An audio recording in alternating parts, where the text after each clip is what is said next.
Lighthouse was designed to provide light in times of darkness and encourage unity through partnerships and collaborations on our unbiased, all-in-one platform that integrates the best features of video hosting, social media, and e-commerce. Browse a creator's store while watching their video, and check your newsfeed while continuing to watch the video. Create a post, build communities with groups, or make a custom page. Shop your favorite products while continuing to watch the video, and simply close the video player at any time.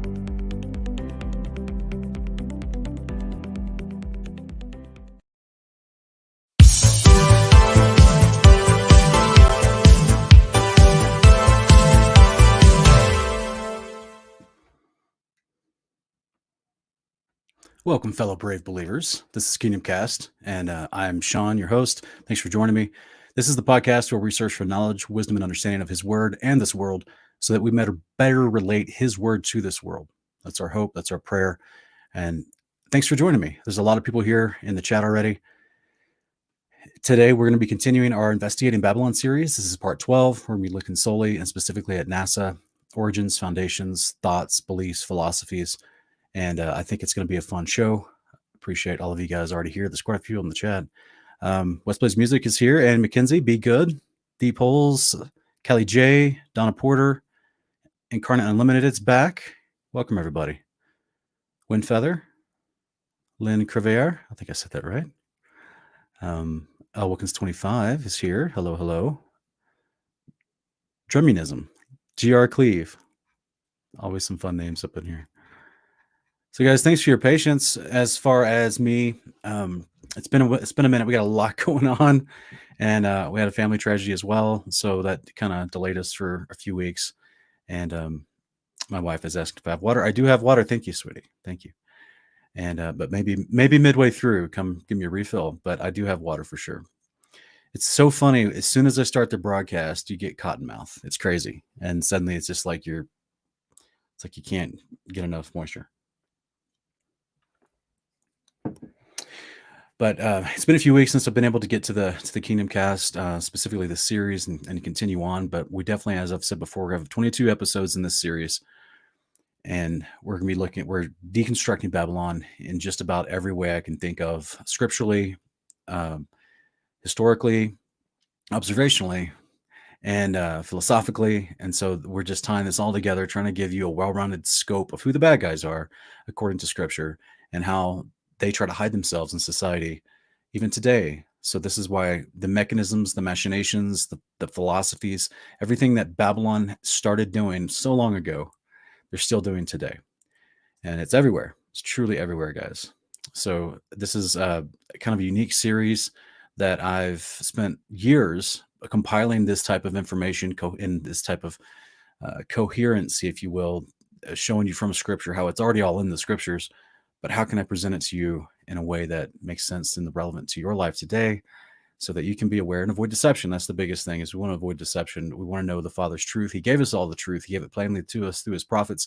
We just have to read it, understand it, believe it, and then we can help discern and weed out the truth of when people try to trick us in life.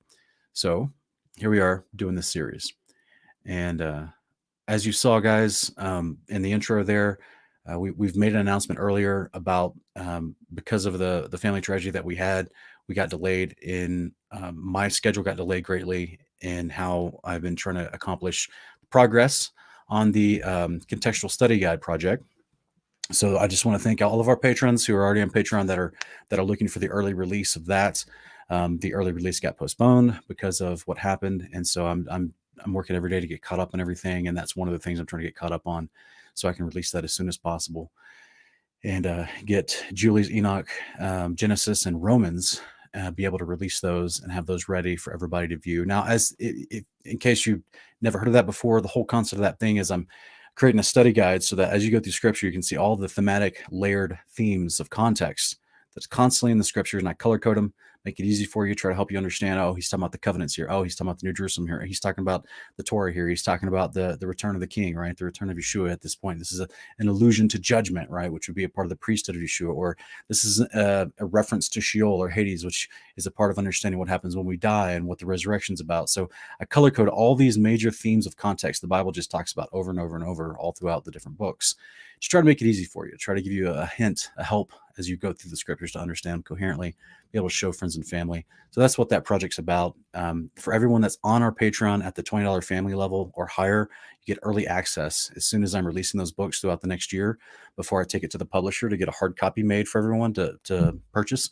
That's how you get early access to my work up until I actually get it ready to publish. So it's a long project. Thank you for your support, everybody. Thank you for everyone that's already involved. And also thank you for your patience during the last few weeks. So with that said, I'm excited to get into part 78 of this. This is part 78. Excuse me. This is podcast 78, part 12 of our Investigating Babylon series.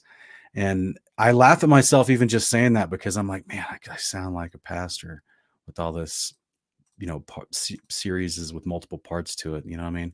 It sounds like stuff I heard growing up pastors would talk about in their multi-part series. So I just laugh at myself because I never saw myself in this position. I never truly wanted to be in this position. I just wanted to be a successful businessman and help finance other ministries. Like that's truly what I want to do.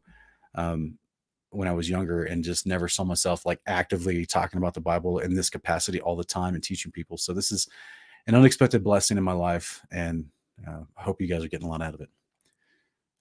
NASA.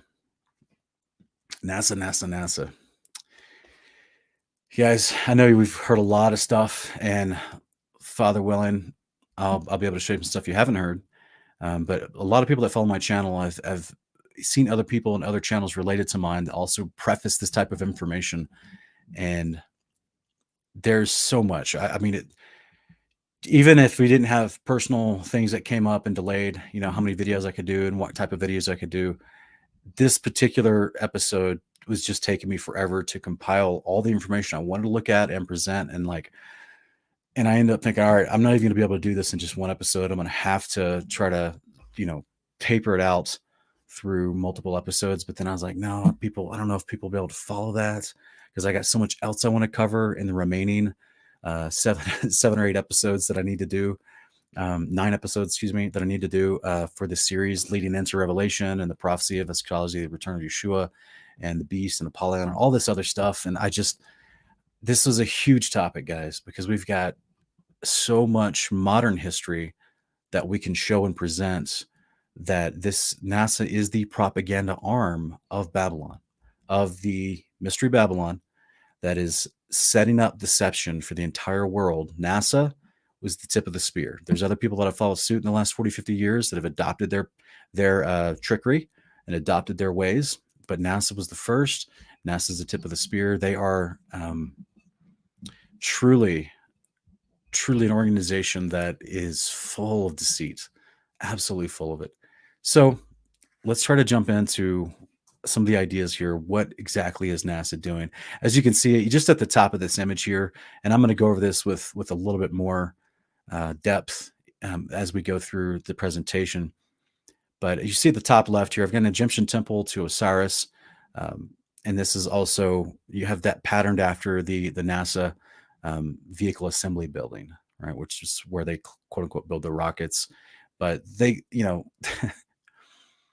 they built it specifically in a specific design, in my opinion, to look just like the Egyptian temple, because they worship the same gods the Egyptian worship. And we're going to show that throughout this. I'm sorry, I hit the button I shouldn't have. This is the Rumka Vimana is right next to it, the black and white image of what looks like a conical shaped object, as you may have seen in part 4 of Investigating Babylon. We went over flying machines. This is one of the ancient Vimanas from ancient India. Stick with us, guys. We're also going to be delving into ancient India and how NASA just has basically plagiarized ancient Indian Hindu theology, specifically related to Vishnu and Brahma and that whole unholy trinity. And they've just taken a lot of that and just made it re-glamorized it in a way that can be presented with cartoon images and 3D animation for today. You see the Orion capsule next to it. Supposedly that's, a capsule they would put with astronauts inside of that goes on top of the rocket.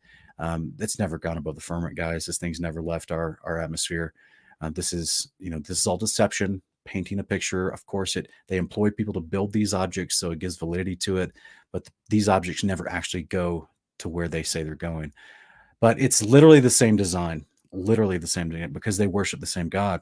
You see on the right-hand side here, you have a picture of Egyptian Isis from ancient Egypt, who was the sister and wife of Nimrod, who we discussed in, I think it was part 8 of this series, how we delved into the king of Babylon.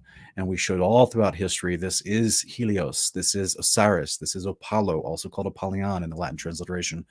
This is Baal, this is the same God that different countries call by a different name, but worshipped in the same capacity. And his particular wife/sister, who was also chief magician and witch, this is Isis.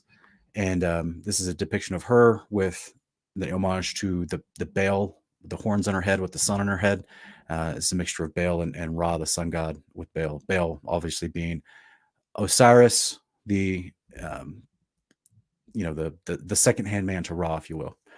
And then we got the ISS, International Space Station. This is an image. Since there is no actual International Space Station, that is a fabrication that's being perpetrated upon the people of the world, specifically the taxpayers of the United States. And it is not orbiting the ball Earth, because the ball Earth is not real. We live under an enclosed firmament cosmology, as Scripture describes. This image that you see when they show us images of the ISS, these, especially ones that are taken like this, where you're like, what in the world? Who took that picture? These are fabrications, guys. These are paintings. These are pictures. These are digitally assembled. These are not real. And in their decision to digitally make this fake little picture of the ISS, they just happen to make it in the exact same pose with all the same proportionate dimensions of Isis's most famous statue. This is not a coincidence, guys. Absolutely not. That's just prefacing what we're going to talk about tonight. We're going to get much deeper than that. I'm going to try to keep this under 2 hours because I've got a Lighthouse meeting later. So this is the presentation that we've been doing with this whole series is Babylon, looking at the past. We already did that for the first 7 parts. We're currently in present and how Babylon's machinations and deceptions are being filtered throughout society and all the societies today and present. And then in the future, the last 7 episodes will look at the future and what that looks like, what prophecy tells us Mystery Babylon will be doing, how the world will interact with it. And it's fascinating. This is the modern European Union, an assembly of nations trying to work together in peace.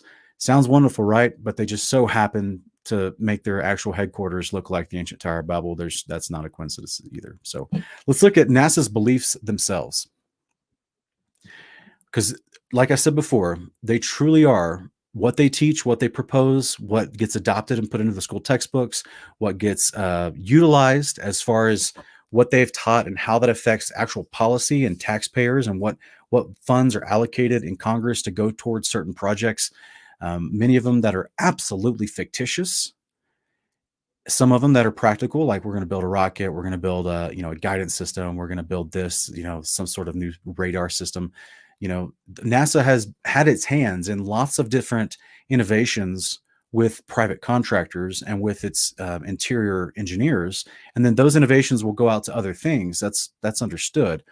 But they have an entire allocated amount of money, over $20 billion a year given to them, that they claim that they're putting on satellites in space, rockets that are going up, International Space Station, all this stuff that they cannot do according to Scripture. That is an absolute fabrication that has been debunked for over 5 years now by a large growing community of people that are realizing everything that they're telling us about the mathematics of what they claim is not verifiable either. So they become, and they were conceived to be a propaganda arm that's built upon the principles of heliocentric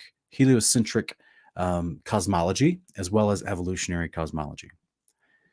So this is a screenshot from their website. We're just going to look briefly at some of their actual teachings, okay? Because remember, they are pushing propaganda. That means they have a message for you to believe. And this says in their just opening introduction, they talk about what they explore. They say they're all for human exploration. Humanity's interests in the heavens has been universal and enduring. Humans are driven to explore the unknown, discover new worlds, push the boundaries of our scientific and technical limits, and then push further. The intangible desire to explore and challenge the boundaries of what we know and where we have been has provided benefits to our societies for centuries. Guys, this is all flowery language, nothing specific. Human space exploration helps to address fundamental questions about our place in the universe and the history of our solar system. All this is built on the assumptions that there is a solar system, and that the use of the word universe, how they're using it, actually has a proven definition, which it does not. This is all built upon assumptions, guys. Though addressing the challenges related to human space exploration, we expand technology, create new industries, and help foster a peaceful connection with other nations. Curiosity and exploration are vital to the human spirit, and accepting the challenge of going deeper into space will invite the citizens of the world today and the generations of tomorrow to, I should have this up to begin with. The generations of tomorrow to join NASA on this exciting journey. So they're just trying to, cheerlead you in. They're getting you excited. They go on to say they have a flexible path. And they say this is the beginning of the new era in space exploration in which NASA has been challenged to develop systems and capabilities required to explore beyond low Earth orbit. Well, I thought they already did that in the 1950s and 60s. What do you mean beyond low Earth orbit? They said they went to the moon 6 times. What's going on here? Including destinations such as translunar space, near-Earth asteroids, and eventually Mars. It's pretty hilarious because they've actually, in 2012, openly admitted on camera they do not have the technology to go back to Mars. They somehow destroyed it, and it's too much of a pain to build it back. To go back to the moon. They don't have the technology, somehow destroyed it, somehow too hard to make again. Yet they're now planning to go to Mars, and they're receiving government funds to prepare for going to Mars. Guys, none of this makes sense. NASA, they go on to say NASA will use the International Space Station as a test bed and stepping stone for the challenging journey ahead. By building upon what we learned there will be prepare astronauts for the challenges of long duration flight, the permanent expansion of human exploration beyond where we have been before. Explorers may visit near-Earth asteroids. You guys, do you know how fast asteroids are traveling? That's just a whole nother conversation. Where we may get answers to the questions humans have always asked. Visiting an asteroid will probably be a valuable mission experience and prepare us for the next step, possibly for the first humans to step on Mars. Do you guys remember what movie was extremely popular, made hundreds of millions of dollars, all types of memes about it, cultural phenomenon in 1998, this movie called Armageddon, where the miners have to go and land on an asteroid to save Earth? And they were talking about, it's flying at ridiculous speeds. How we're gonna have to intercept its path. We're gonna have to catch it. Oh, and it's spinning on 3 different axes, so we won't have radio communication. Bruce Willis, Ben Affleck, guys, it's Hollywood. This is what they do. This is why NASA and the military have been in connection with Hollywood this entire time since its inception. This is why there's a picture of a globe in the 1920s before they actually established and ever quote unquote left Earth's orbit in the late 1950s. Before Chuck Yeager ever went up at high altitudes, before they ever went to the moon, supposedly, they didn't actually go to the moon. Before all that, they were already pushing the propaganda that you live in a ball in space, and this is what the Earth looks like. It's a spheroid. And they had that in movies in the 1920s because Hollywood, the military, which is NASA, has been a part of the Navy and the military since its inception. People try to claim, it's a private industry now. Guys, no, they get literal government funding to the tune of 20 plus billion a year. They're a government agency, and don't let them fool you. They're a government agency. They're an extension. They do everything the government says. They get their funding from the government. They're in complete conjunction with the military. This is what was happening with this whole concept. So they say explorers may actually visit near-Earth asteroids where they may get answers to the questions humans have always asked. Really? I've never cared about anything to do with an asteroid, nor the particles that they suspect would be on this fictional asteroid that they could fictionally land on in a fictional vacuum of space. I don't have any questions about that. No, I have questions about how to provide for my family, how to love my neighbor, how to make sure that the Father's will be done on the earth so people can live in peace instead of all the division that this kind of nonsense creates. And I'm going to explain how it creates nonsense and division later. Visiting an asteroid will provide valuable mission experience and prepare us for the next steps, possibly for the first humans to step on Mars. So they're not even talking about trying to go back to the moon, guys. They're never even going to do that in our life. It's impossible with our modern camera technology. And it's impossible with the internet hive mind of the world in their eyes watching. They would get picked apart in a nanosecond. That's why they could perpetrate that kind of fraud on the people that didn't have access to the internet or mass communication with each other across the world like we do today. Back in the 1950s and 60s, they could perpetrate that kind of fraud on people, but today they just really can't. Robotic exploration continues to deliver profound answers about our universe by visiting far-off destinations, providing reconnaissance and collecting scientific data when combining both human and robotic exploration methods. That we use technology and our senses to increase our ability to observe, adapt, and uncover new knowledge. All this, look at the last sentence, guys, to observe, adapt, and uncover new knowledge. All of it is spoken in this very honorable and noble sense of human exploration, helping us figure out the important questions of life, taking us further than we've ever been, so we can figure out all this new knowledge, guys. Well, the Creator has already told you all, already answered all that stuff. Tells you how far you can go, tells you how much you can measure, tells you everything you need to know, literally, tells you everything that you need for life and godliness. You don't need knowledge beyond that. Remember what was the problem in the first Enoch? We're going to talk about this later. The Watchers came and they rebelled against the instructions of the Creator by teaching mankind knowledge which man was striving to learn. What kind of knowledge? The knowledge of the heavens. Well, the creation model that's being described, that all the people before the flood understood that the Watchers came down from, was not a ball in this space concept, this big empty void vacuum of space. It was a huge structure, 7-layered firmament structure. The angels came down from their layer to the earth to help mankind. Some of them got tempted while they're down here, took wives, started deception, started teaching horrible stuff. Men were striving to learn from those angels knowledge which was they weren't supposed, it didn't matter to them. It's a knowledge about layers of the heaven that they couldn't even get to and live and exist in anyway, because their bodies, the literal physiological chemistry of their bodies is not made for it. You have to get a resurrected body to be in that realm of the creation model. But they were striving to learn about these things. This became idolatry in a great form. 1st, 2nd century AD, there was a huge term that was developed for this striving of knowledge that allowed them to feel special and to feel like they were getting the knowledge of the gods. This is called Gnosticism. And I'm giving a very blanket term to it. There's more to it, but just understand that's what they're telling you in modern language. This is a striving for knowledge that is basically not meant for you because it doesn't apply to you. You can't do anything with it other than kill yourself. It's called Gnosticism. And that's a general philosophical term applied to it. From a theological understanding, it would be that the Watchers teaching men the secrets of heaven that they were striving to learn. This is why all the occult religions have you learning in quote-unquote degrees. So the more degrees you have, the more illumination you have in their verbiage and their terminology. Therefore, you feel more special. You have more power within their realm, within their cult sect. And therefore, you are seen as more important so that you can hopefully transcend to the level of a god. This is all about gaining knowledge. That's why Paul talks in 1 Corinthians about knowledge that puffs up, pride puffs up, knowledge puffs up, but love, which is doing the behavior of the Creator, doing the commandments, that builds up. Not just yourself, but everyone around you. Big difference in ideologies that we're talking about. Okay. And I was just talking about literally the front page of NASA's website. Okay. We got so much more to look at. Okay. So much more. All right. So everyone help me with, I'm trying something new with this presentation of this video. So help me and let me see, help me, tell me in the chat if you can actually hear very well the sound when I turn this on.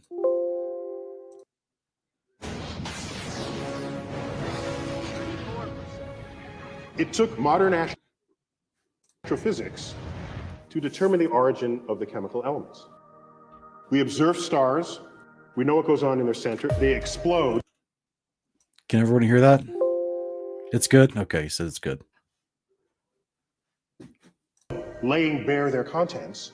And what we have discovered is that the elements of the periodic table, that which we are made of, derived from the actions of stars that have manufactured the elements, exploded, scattered their enriched guts across the galaxy, contaminating or enriching gas clouds that then form a next generation of stars populated by planets and possibly life. So guys, what he just opened up and tried to explain and say, that's Neil deGrasse Tyson, many of you recognize him. This is someone that's put some images to one of his speeches. What he just opened up and explained to you is the very basic premise of what we're going to delve into a little deeper later, which is what they're pushing at this point, because they've moved beyond regular evolution and they're trying to answer the general cry for people to that are digging deep with, well, who created, if we come from a big bang, who created all that? What's going on there? So what he's talking about and what they're pushing now, the main high priests of this religion of heliocentrism and Babylonian ideology, they're pushing an idea of what's called panspermia. Pan means transitioning from one to another. This is from the ancient god Pan. That's where that word comes from. He was a hermaphrodite, multi-god, male, female, got to guess. This is all about the occult mentality.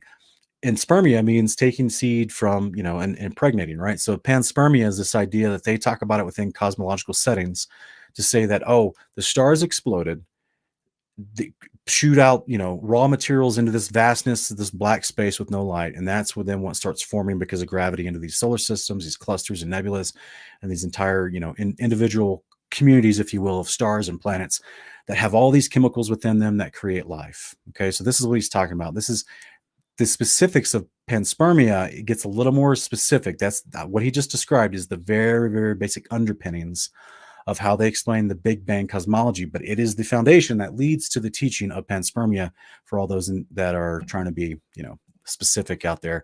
We're going to get to the specifics as we keep going. Keep watching.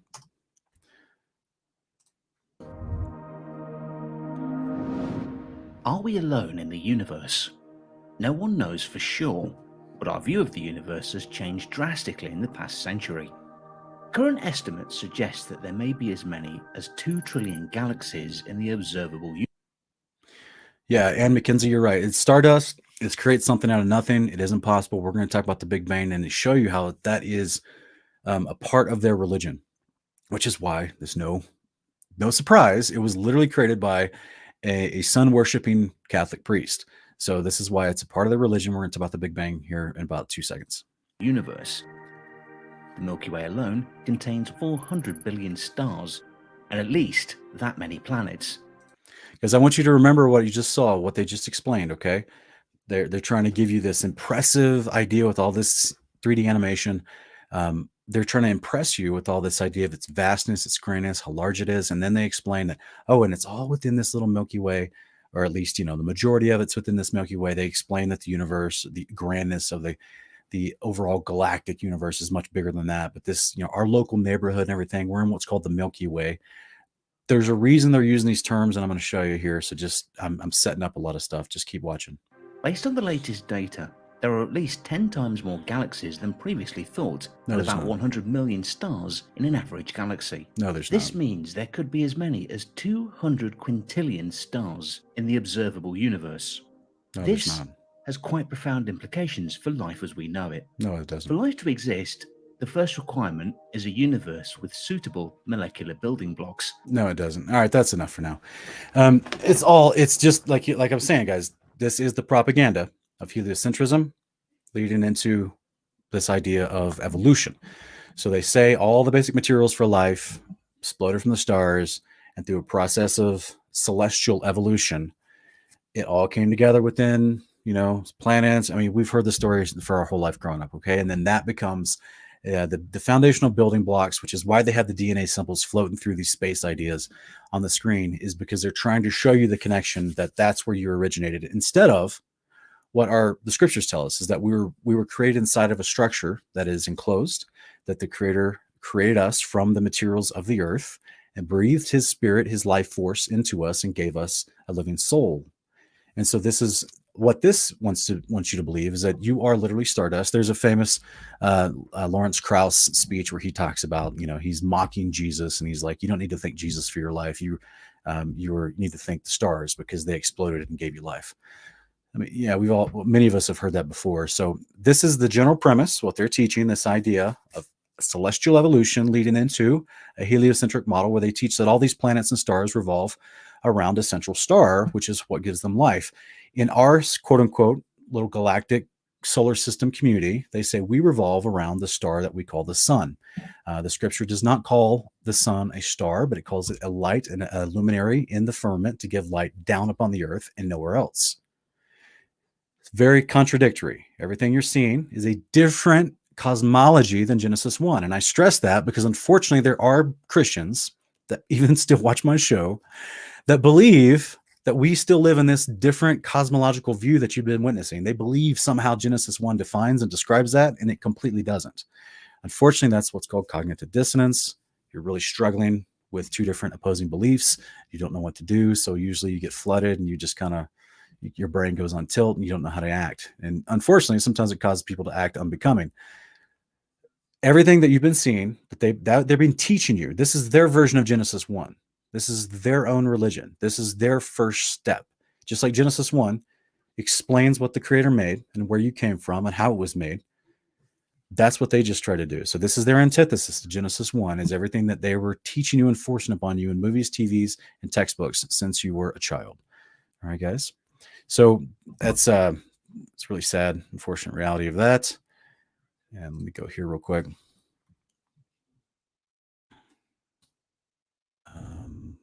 Sorry, 1 second. So why is this a big deal?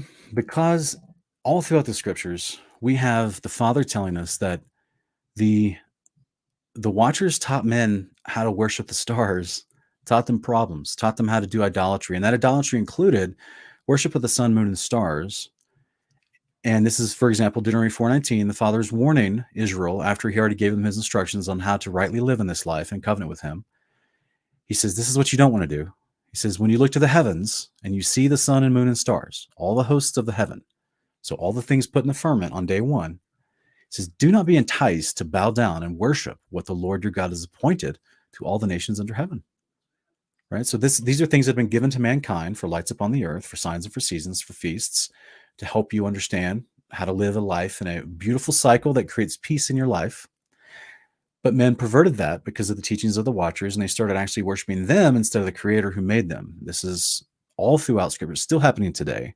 NASA literally is the subtle propaganda of that very same thing. Like I just said, some of their lead proponents of their theology, well-known, what's his? I think he's like a biological biologist, Lawrence Krauss, who talks about we don't need to give homage to the Father and the Son for our creation. We need to give homage to the stars because they created you. You see what I'm saying? He literally will tell that to his children in his college class. He'll literally tell that to them to try to brainwash them. So this is the same repackaged, very sterilized. Okay, so the difference that what we're going to look at here throughout these slides is the difference of this philosophy being pushed by NASA, which is simply the philosophy of Baal and Babylon, of the occult, of the scriptures, and of ancient India, which was the same. And I'm going to show you how ancient India describes it, which you'll be like, oh my gosh, this is NASA literally just repackaged ancient India's teachings. Is because what they've done in the modern day is they've taken all that teaching that they used to have, that teaching in the Old Testament, coupled with overt, open human sacrifice and cannibalism.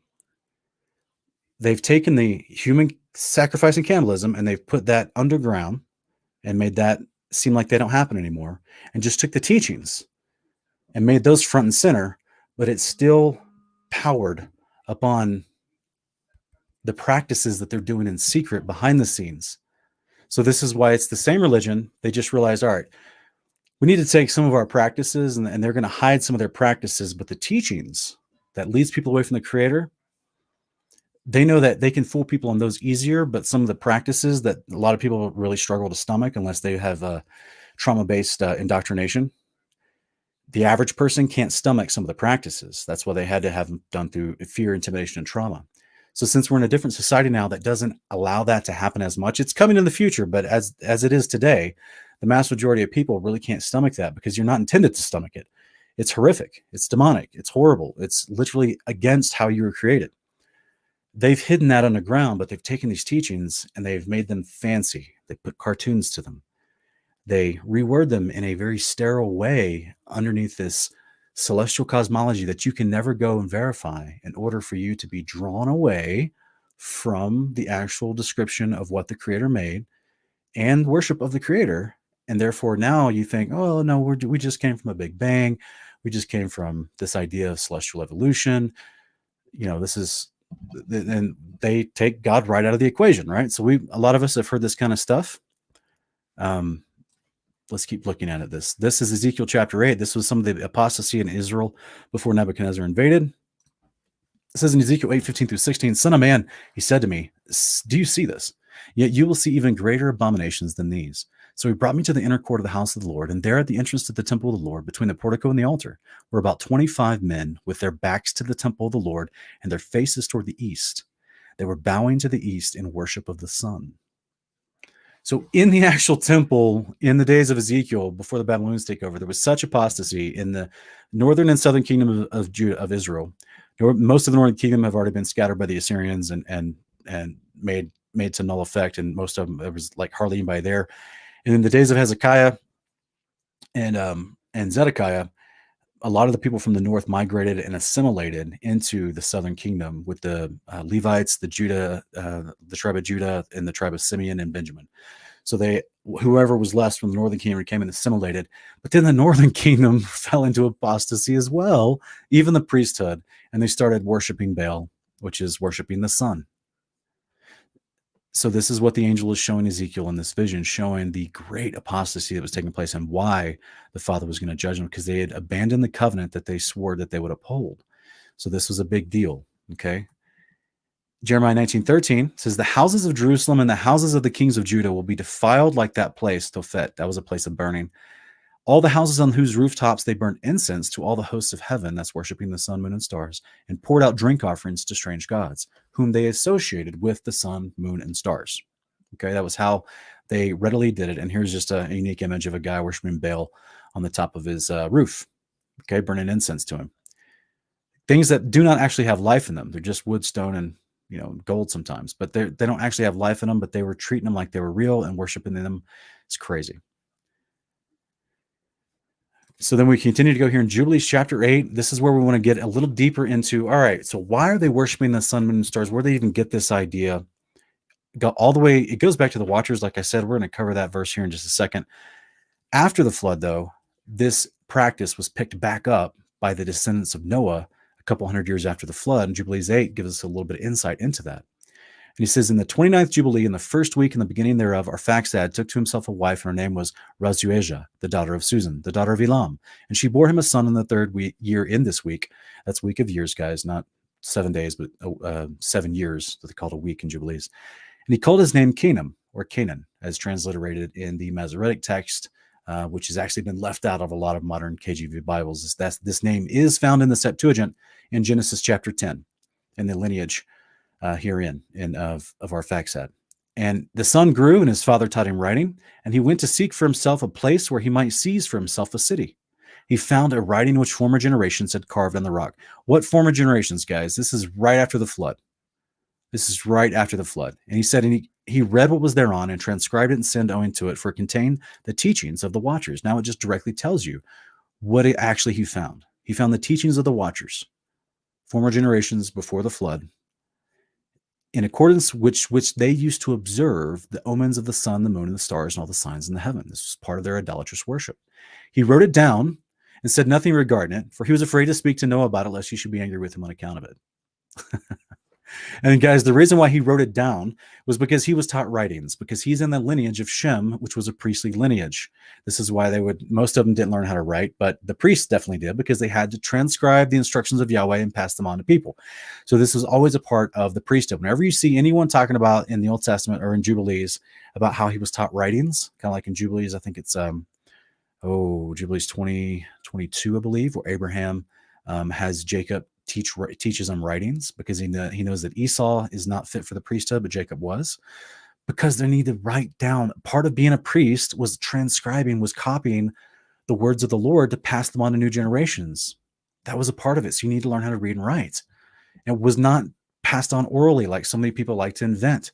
No, we have direct, clear things that these dudes were being taught to write specifically so they become a part of the priesthood and pass on the good instruction of the covenant behavior to the rest of people that would do it in faith and belief. So this is a huge deal. Yeah, unfortunately, Yaakov Newport, the rebellion came out of everybody after the flood. I know what it looks like, right? You're like, oh my gosh, the rebellion just came out of Shem. No, it came out of everybody, brother. In fact, if you read this fullness of the chapter, which I covered back in, I think it was part 3 of this series, where I talk about the post-flood giants, And I actually read Jubilees chapter 8, verses 5 through 8. You'll see that Nimrod's daughter-in-law marries one of the descendants of Arphaxad. So this is where you get Abraham comes out of this later down the road. And this is a big deal. So now you've got literally Abraham. This is why Terah was like the right-hand man of Nimrod, because Abraham was like related. He grew up in Babylon. This is why I've said on this series before, like, this is such a big deal to me to understand who the bad guys are and their practices, because we are all likened in a metaphoric way to Abraham in our generation. We're all strangers of the covenant, or strangers wanting to abide in the covenant amongst pagan peoples who are doing the ways of Babylon. So this is, of course, we don't treat them ill, just like Abraham showed love to everyone around him, no matter, even though he lived in the midst of all these people practicing pagan behaviors. He showed love. He did the Torah to everyone around him. He didn't differentiate himself like some weird form of Judaism that claims to have superiority genetically or nothing like that. He did the Torah with love and respect to everyone, so that he could then show them the light. He could be the light through his good works, like Yeshua talks about. So unfortunately, we're all in that boat. We're all in this Abrahamic mindset in our current generation. Babylon is all around us. Baal worship is all around us. We're gonna come out of that, and we're gonna do the ways of Yahweh. All right, this is a big deal. So if you go on to 1 Enoch 8:2, it says, "There arose much godliness, they were committed fornication." This is before the flood. This is what the actual watchers were teaching mankind before the flood. There arose much godlessness. That means they're not doing Torah, and they committed fornication, which is against Torah. They were led astray. That's a reference that says you're not doing the wisdom of Torah, and they became corrupt in all their ways. That's another reference that you're not doing the behavior of God. You're not doing Torah. Semyaza taught enchantments. Okay, that's not good. That's mentioned in Deuteronomy 18. And root cuttings. Armoros taught the resolving of enchantments, more witchcraft. Barakiel, he taught astrology, more witchcraft. Kokobiel, he taught the constellations. What is this? Observing the omens of the sun, moon, and stars. Ezekiel taught the knowledge of the clouds. I don't know why it's in bold there, guys. Just ignore that. Arakiel, he taught the signs of the earth. Okay, so now we're talking Wiccan, right? If anyone knows anything about Wiccan. Shamziel, he taught the signs of the sun. Asariel taught the course of the moon, right? Because they would worship these as deities. And as men perished, they cried, and their cry went up to heaven. Why would they be perishing, guys? Because they're not doing the behavior of the Creator. Everything else leads to death. Everything. So this is what was being taught before the flood, picked up by Canaan, according to which translation you read, and taught. And Canaan was just like the cousin of Nimrod. It's like in the same generation. So, and of course, we know what happened in that generation. Tower of Babel's built. All people come together and rebelling against God. They picked back up the teachings of rebellion from before the flood. I'm sure Noah was just beside himself with frustration. This is literally why the text tells us Canaan didn't want to tell Noah. He knew Noah would be angry. I mean, he knew what he was doing. Noah had already informed him, hey, this is everything that happened before the flood. Don't do any of that stuff. We're going to worship Yahweh and doing covenant with Yahweh. We're going to have peace. And then his great-grandkids are picking up the ways of the Watchers again and destroying everything. Antiquities of the Jews. Here we have a unique little passage here from supposed historian. I mean, I know a lot of people don't like this guy. Some people do. Regardless, this is something from history, a text from history from a guy who claims to have from a Jewish mindset, who this was their understanding of these events. So it's something worth considering. Antiquities of the Jews 3:1, he says, "Now this posterity of Seth, it continued to esteem God as the Lord of the universe, to have an entire regard to virtue for 7 generations." So that's up to Enoch, right? "But in the process of time, they were perverted and forsook the practices of their fathers, and did neither pay those honors to God which were appointed to them, nor had any concern to do justice towards men." That's anti-Torah. Now they began to be rebellious. "But for what degree of zeal they had formerly shown for virtue," that's Torah, "they now showed by their actions a double degree of wickedness, whereby they made God to be their enemy. For many angels of God accompanied with women, and beget sons that proved unjust," that's the Nephilim, "and despisers of all that was good on account of the confidence they had in their own strength." Why? Because they were giants. It goes to your head.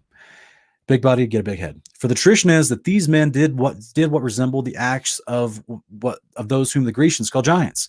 But Noah was very uneasy at what they did, and being displeased at their conduct, he persuaded them to change their dispositions, their acts for the better.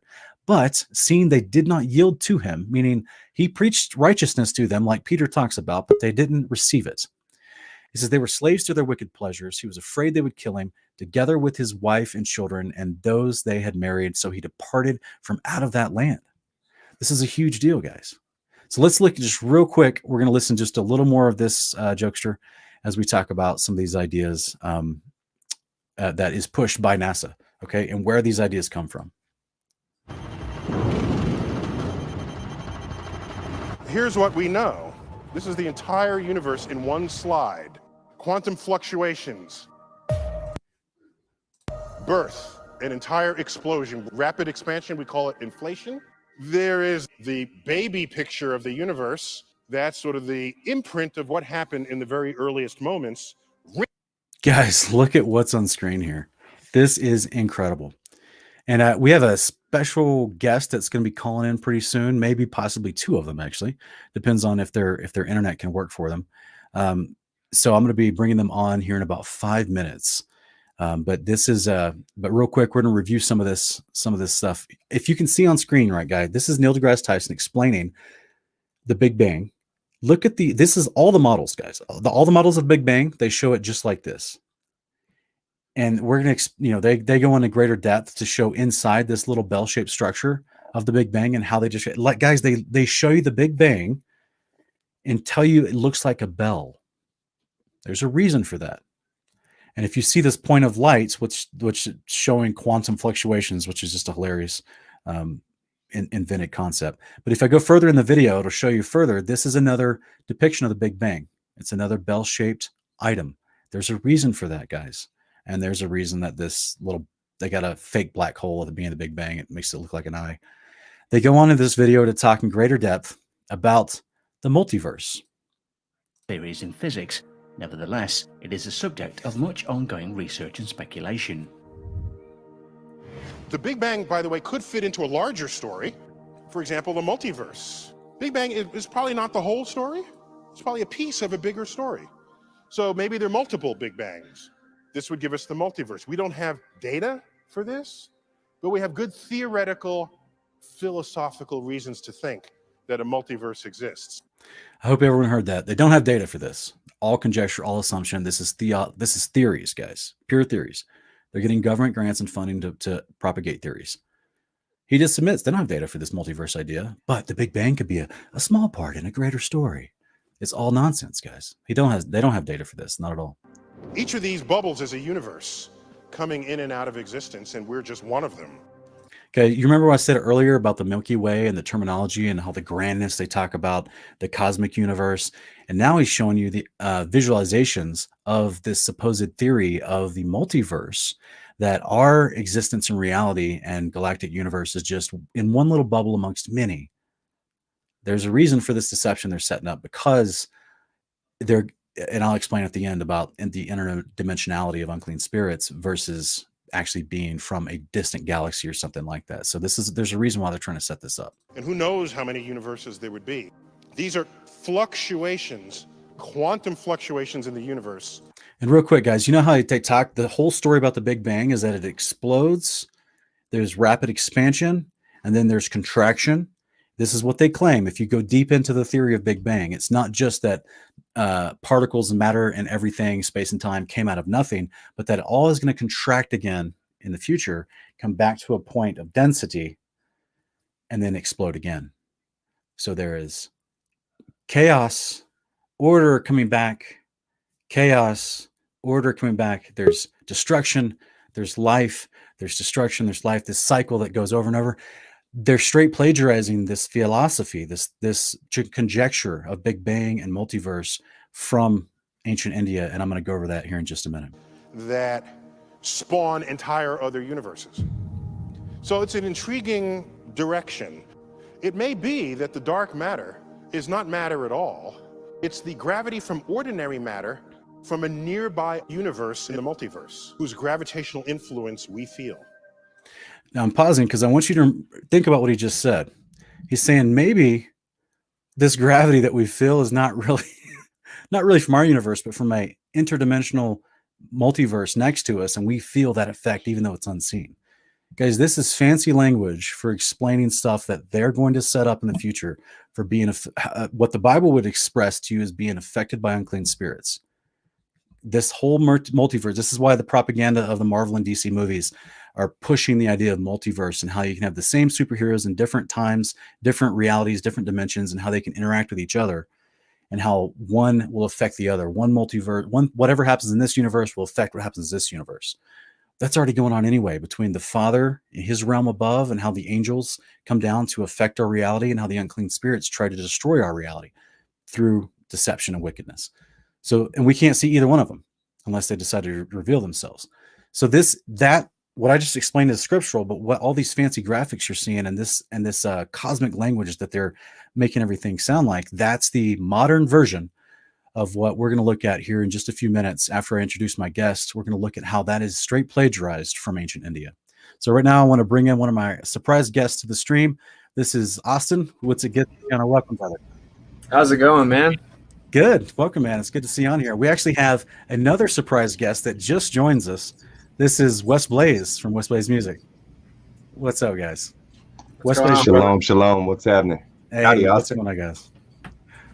Good to see you. Bro? Austin, we've been watching your stream. You're out there. You're laboring, trying to express the truth to people. You're literally in D.C. right now. Are you still there today? I am. Okay. And you've been telling people about the shape of creation. You've been telling about the truth of the Father's behavior. You've been telling them, trying to tell them, right? I've seen some of the interviews you've done randomly with people that had enough courage to talk with you, because it can be kind of intimidating, stranger on the street with a microphone and a camera. But some people have actually been coming up and talking to you, right? So how do you think that's been? How's that been going in your estimation? What's your feel from all that so far?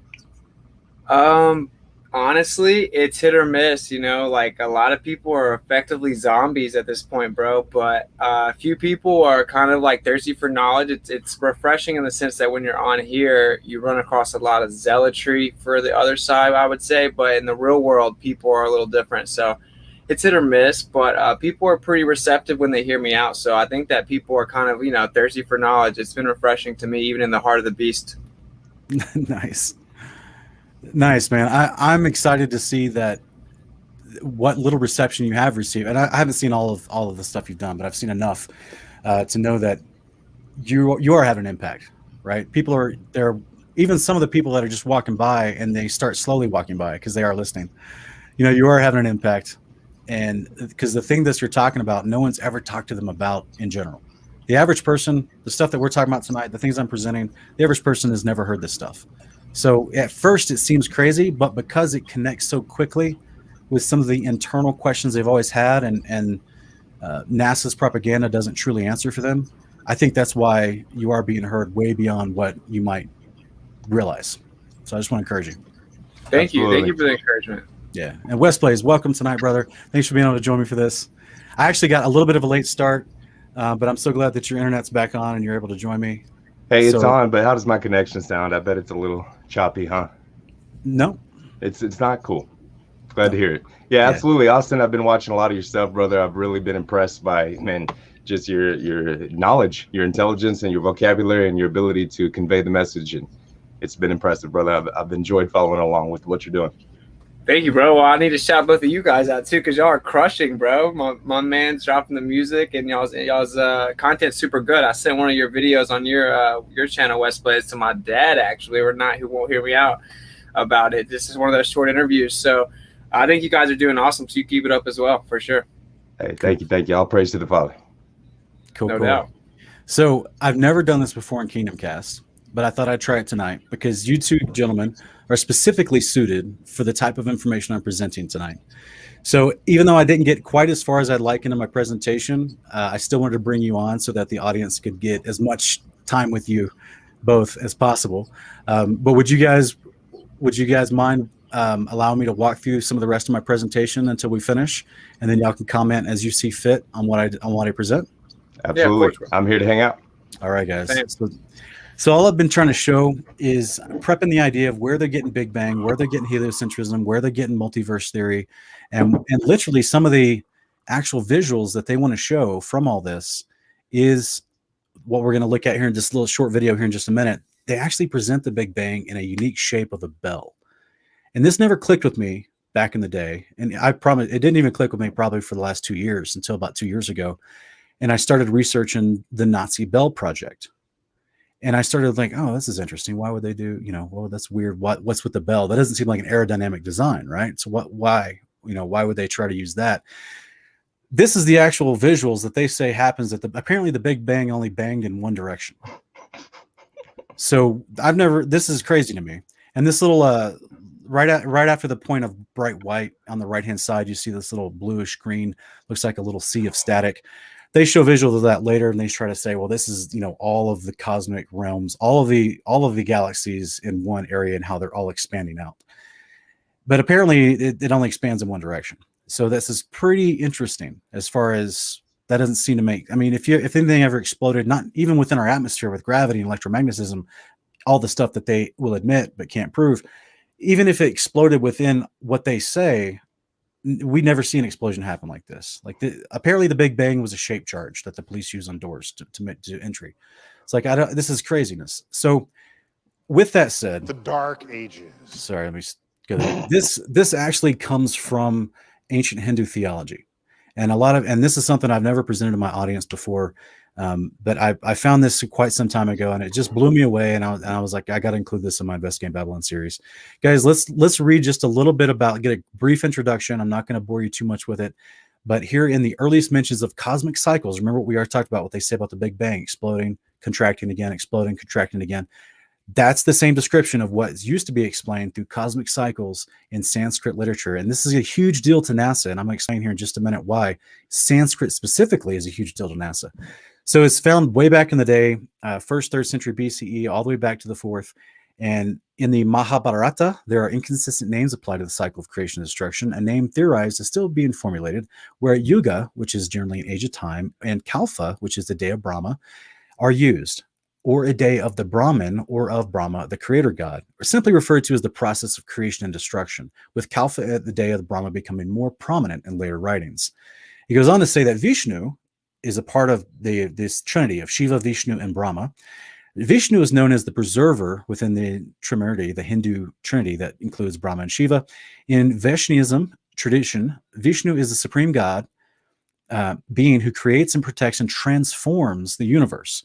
A goddess is stated to be the energy and creative power. Well, we know that evolution, at least as it's taught, right? We understand adaptation, but evolution as it's generally taught is a process of transformation. And this is something that we cannot observe, but it's still taught anyway, right?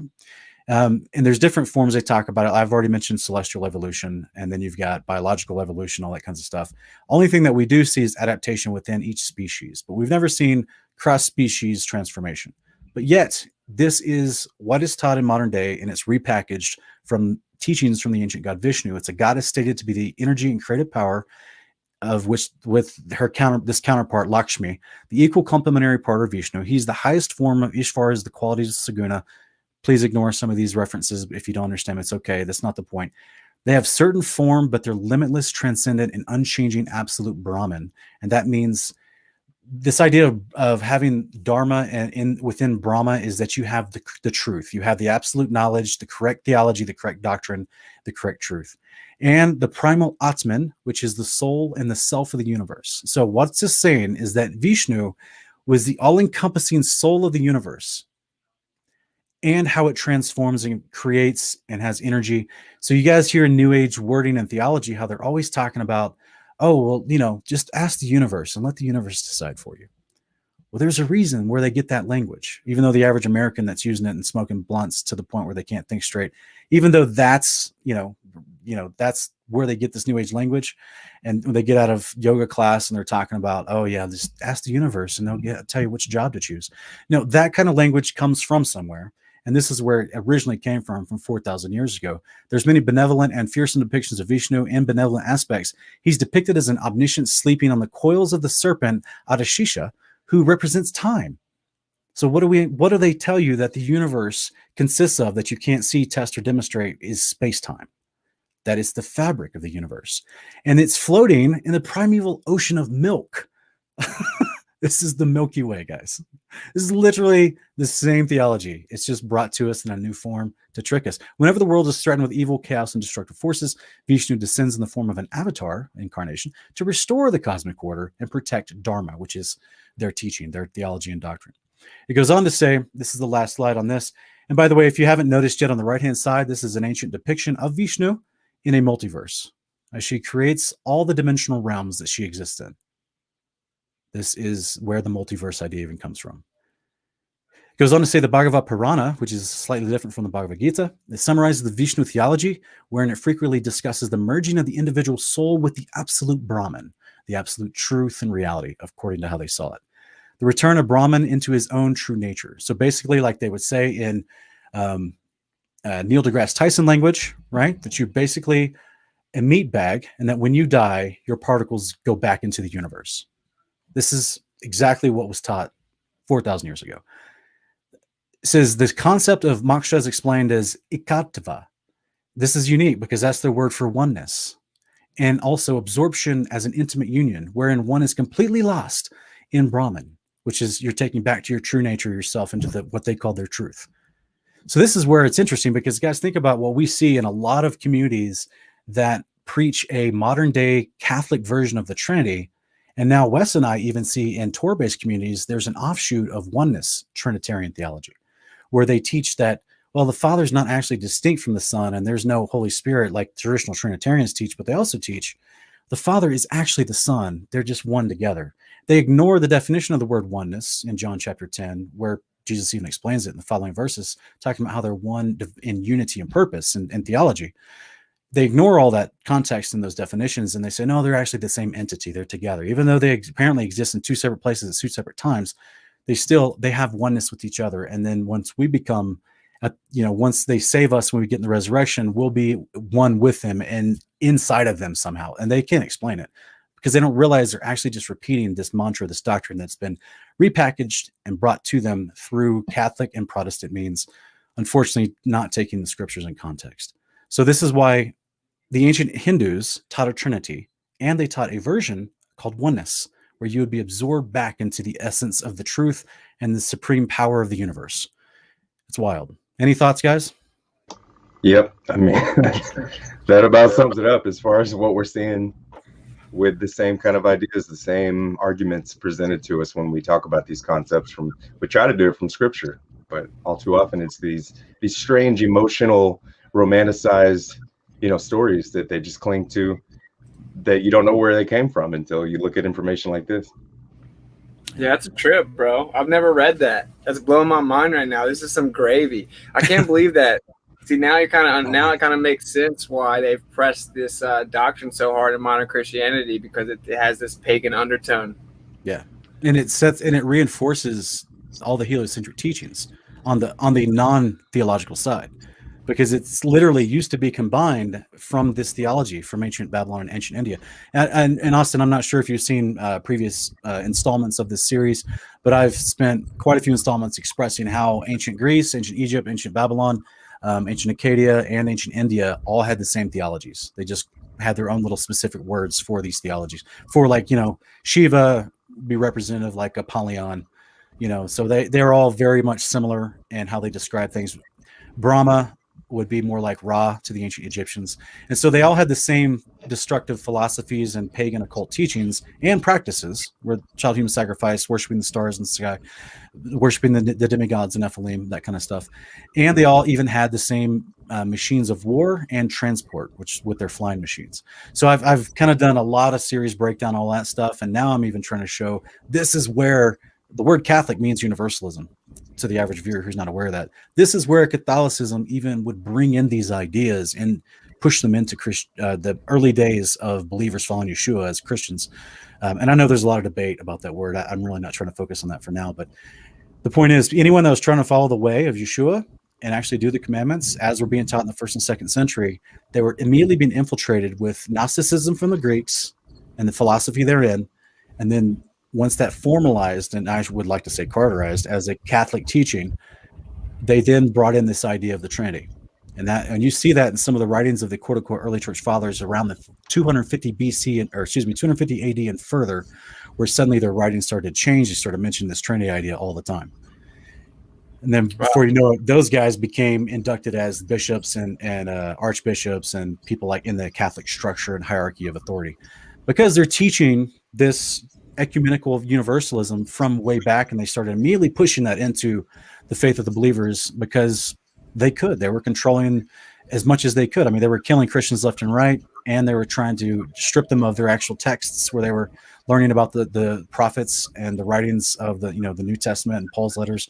They were trying to take them and steal them from people, feed them to lions, crucify them on the stake, burn them at random. They were killing them everywhere, and that only increased. And in the meantime, that's when Babylon comes in with the Catholic Church. And so anyway, that's kind of a different episode. I'm just trying to show this is the same theology that's been repackaged. So I'm going to go on and keep going just a little bit further so we have more time to chat at the end of this. This is what we're all shown since birth, right? That we're here in this part of our solar system in the Milky Way, which hopefully you understood what I just shown you about this Vishnu character from ancient India. All the terminology that describes where we are, that used to be part of the theological terminology of ancient Vishnu. You are not here, by the way. Okay, this is a fabrication. You're not here. This was that cosmic radiation that explodes in that bell-shaped image I showed you earlier that they describe the Big Bang with. And they try to say that this is all, this would be looking inside the bottom of the bell. We were looking from a side profile image earlier from their little cartoon depictions, and now this would be looking inside the bell. And you would see this as it explodes towards you, basically, if I could give some direction. But I think to me, all of it is symbolic, right? All of it is them repackaging theology in a visual manner so that you subconsciously are in alignment with the literal depictions that creates the visual representations. That's why this is truly just a visual representation of the eye that they always show. But what doesn't make sense is that not only, let me go back here real quick, not only is this just for the average viewer out there, in case you're new to this, in case it's the first time you've seen this, and you have seen this image all your life, and you've ever asked yourself, where is that bright spot in the middle? Why can't I see that? Because at some point, I'm going to see that, right? At some point in our rotation, I'm going to be facing away from the sun, and I should be seeing this, right? At some point in their little model. And if it is that bright, I'm obviously being tongue-in-cheek here, but if it is that bright, guys, this is ridiculous. Like this would overpower the sun. You would never see the sun. You would see a little ring and shadowy of the sun from this thing overshadowing it from the background. You would never, if it was truly that bright. And that's, of course, ignoring the actual law of the inversion square law of light and how it travels and all that kind of stuff. Austin is very familiar with stuff like that. This here is this whole concept that they're trying to show you with this Big Bang model. It ignores basic stuff that we can test and prove, which is this idea of how if anything was on the outskirts of a circle, let's just give them the benefit of the doubt for 2 seconds and say that image we saw the Milky Way and we're on one of the outer areas of it. Let's just say that was true. Okay, that means everything on the interior of it would be circling around that Milky Way slower than what we are circling, because we'd be on the outer edge. That means in order to make the revolution, we have to go faster. But that's not how explosions work, because that means if we're on the outer edge, that means we exploded faster to that greater distance than those on the interior edge, which means we're traveling faster, both in a quote unquote elliptical circle in our spinning around the galaxy, as well as everything that we would see outside of us, out on the exterior of us in that big circle. That means that would be spinning. That means we should see stars that are spinning extremely faster than other stars, or therefore all this physics makes no sense. I mean, this is just some simple basic ways to apply what we can test and prove, just like with the merry-go-round, right? Things on the exterior of the merry-go-round are going faster than someone sitting at the very center of the merry-go-round. They're not spinning as fast. So all this is just this concept of inertia, centrifugal force, and how it works in the path of something spinning in a circle. Now, I'm not trying to go into a lot of math and bore a lot of people, because this is an overall presentation, but just to show you guys that even their basic model that they show you with these cartoon images, none of it can be validated with actual math. West Blaze, Austin, do you guys have any thoughts on this? They're just pseudoscience for you, man. I don't know. I think it's hilarious. I guess they do admit that those are like color enhancements, that they're just computer generated images that they use math to outline and they make it a cartoon, and then they admit that. So I don't even know why people would take it seriously at all from that perspective at all. But yeah, that is a very interesting point that you make, right? Because we'd be on the outside, we'd be going extremely fast relative to the center of that thing. And then our sky would look like an etch-a-sketch, certainly portions of it, because it would be part of our sky we're observing even further out from that central point. They would be going crazy fast. So I don't know how they even would try to answer that. I'm sure they'll just use the magic word relative and it all goes away. Yeah, that's where the relativity comes in. Even closer to imaginary home, they say that the Earth's orbit around the sun is elliptical and that it would be speeding up in that short burst where it's going around the sun and then doing a long ellipsis. Like it has a long, oval trajectory and it's slower on that end. And then when it gets to the narrow ellipsis, it starts to go faster, they say. Right. And so it's like, how? What propels it? What's actually propelling it to go faster at those times and slow down at other times? They would say, well, it's just the way an ellipse works. I'm like, yeah, but an ellipse. Gravity, they say. Right. They would say it's gravitational force. It slingshots you around the sun, right? That's what it's doing. Like bad sci-fi movies. So this, of course, without doing an actual breakdown of a show about physics and math, I am trying to mix in a little bit of ideas as I express the overall theology of what they teach. It's because that's important, because we don't, like people have said in the comments, we do not see the stars change. They never change. And we definitely don't see star trails showing what we just tried to explain, that there should be an extremely fast movement of the outer star trails. But instead, the star trails that we see move at the same speed. It's crazy. And they don't depict any progressive movement through space. No, they don't. Whatsoever. It's the same. So, and of course, they never change the actual position in the firmament either, because they're not going to. Look how beautiful that is, though. Yeah. Just an amazing place we live in. It's crazy that they undermined just like the beauty right in front of us with all this nonsense. Can you guys stomach a few more minutes of this guy? Yeah. Okay. He's my favorite guy ever, bro.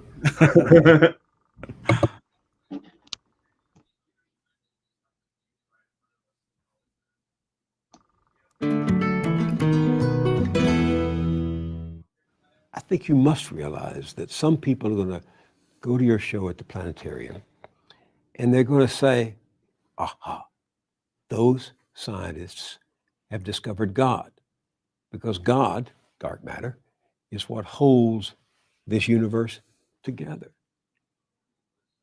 Was that a question? It's a statement. You know they're going to say that. So the history... Dude, the arrogance is off the chart here. Even though he just called him out and called them out for what they subtly teach, which is the idea that dark matter is a version of their God, because it does hold everything together. They can't account for 95% of what they call open vacuum of space. And they just think, oh, it's all connected through dark matter. It's crazy. It's crazy, guys. This guy is, he's going to try to tap dance his way through this. It's only just a couple minutes. Of discovery, particularly cosmic discovery, but discovery in general, scientific discovery, is one where at any given moment there's a frontier. And there tends to be an urge for people, especially religious people, to assert that across that boundary into the unknown lies the handiwork of God. This shows up a lot. Newton even said it. He had his laws of gravity and motion, and he was explaining the moon and the planet. He was there. He doesn't mention God for any of that. And then he gets to the limits of what his equations can calculate. So can't quite figure this out. Maybe God steps in and makes it right every now and then. That's where he invoked God. And Ptolemy, he bet on the wrong horse, but he was a brilliant guy. He formulated the geocentric universe with Earth in the middle. This is where we got epicycles and the machinations of the heavens. There was still a mystery to him. He looked up and uttered the following words: when I trace at my pleasure the windings to and fro of the heavenly bodies. These are the planets going through retrograde and back. The mysteries of the earth. When I trace at my pleasure the windings to and fro of the heavenly bodies, I no longer touch earth with my feet. I stand in the presence of Zeus himself and take my fill of ambrosia. What he did was he didn't invoke Zeus to account for the rock that he's standing on or the air he's breathing. It was this point of mystery, and in gets invoked God. This, over time, has been described by philosophers as the God of the gaps. If that's where you're going to put your God in this world, then God is an ever receding pocket of scientific ignorance. If that's how you're going to invoke God.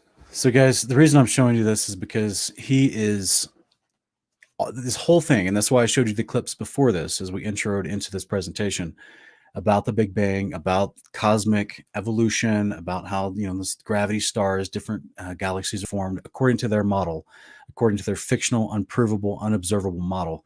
All of that is a foundational premise to everything he's saying right now. For Newton, for Kepler, for all these guys that come up with these theories based upon that model to try to make sense of that model, both observationally and mathematically. He then steps in with what, a lot of people don't realize he's actually employing mockery right now. But he then steps in with a form of mockery to say the reason why you have to invoke God in these gaps of our model that you can't figure out is because, well, you can't figure out this model doesn't make sense. So therefore, we're now going to make fun of you for your religious belief, thinking that they already got you on the foundation to think that you believe this model is legit. And now when the model doesn't make sense and you say, well, God must explain the details, God must make it work where I can understand it. Now they're going to mock you for that and say, that's God of the gaps. That's just your superstition because of what you don't understand. But that superstition and your belief in God, coincidentally, your belief in God that you now are ascribing to that lack of information, that is going to dwindle as we provide more answers for that quote unquote lack of information in a model that they designed, that they continue fabricating answers when gaps in their theory start to arise. This is why, and Wes Blaze and Austin can attest to this and expound on this some more. This is why we continually see NASA make up new things. They continually make up new types of discoveries. Suddenly there's a satellite you never heard of that apparently has been out there for 30 years. And now it's seen something new that they then theorized through trigonometric parallax, how it must have this much helium in it because it flickers a little bit of blue every now and then. And therefore, we've now figured the answer out to what we couldn't figure so far, or we didn't understand 5 or 10 years ago. And therefore now you don't need to question this. We already figured it out. It's all a, what's the word? It's all a snake charm. Okay. You got a basket with snake in it, and you got a dude that's good at playing the little flute. The goal is do you believe that this guy can get the snake out of the basket, and that's going to entertain you? And when he can't, you got to figure out, well, maybe he's not playing the right tune. So then he makes up a new tune to get the snake to come out. And finally he comes out and you think, oh, the whole process is validated. Yeah. I remember there for a while, it was just every so often they were announcing a new planetary system that they discovered with Earth-like planets, and there was new cartoons for that every so often. And then here also for a few years now, I've noticed every few months there's another near-miss asteroid being announced. Have y'all noticed this? I don't know if they just repeat the same stories, but they've said that so many times, bro. Yeah. Apparently in their astronomical model of asteroids, supposedly, and micrometeorites that are flying at hundreds of thousands of miles through this fictional model that they have the Earth in, and we keep missing them. I mean, we're winning the lottery like every day, all the time. We're winning the lottery all the time. But apparently the moon, according to their theory, has not won the lottery. He's been pelted. But somehow the moon was pelted on the side that faces us. Yeah. But yet all we win the lottery all the time. Yeah. Right. Yeah. I love that too. It's like, did the Earth and the moon have a war together? Did the Earth shoot at the moon? That's how it would have had to happen if those were actual craters. That was actually during the custody battle, whenever they decided that the sun wasn't going to pull the moon, it was just going to pull the Earth and leave the moon alone. And so, the Earth won custody of the moon, and they had to fight it out. Mm-hmm. I asked that question when I was in like 10th grade, and my teacher couldn't answer it. Like, if the gravity's pulling the Earth around the sun, then why doesn't it affect the moon if it's way smaller? And of course, the answer is that relative mass because it's closer. Well, then it has to be going one way or the other. It has to be going towards the Earth or away from the Earth. And they've updated their model now. They say it goes 1.5 inches away from the Earth every year. And no one catches it. And this is actually what you're talking about, Austin, is the answer to James Henry's question. So James Henry's asking, how are all these theories scientifically admissible?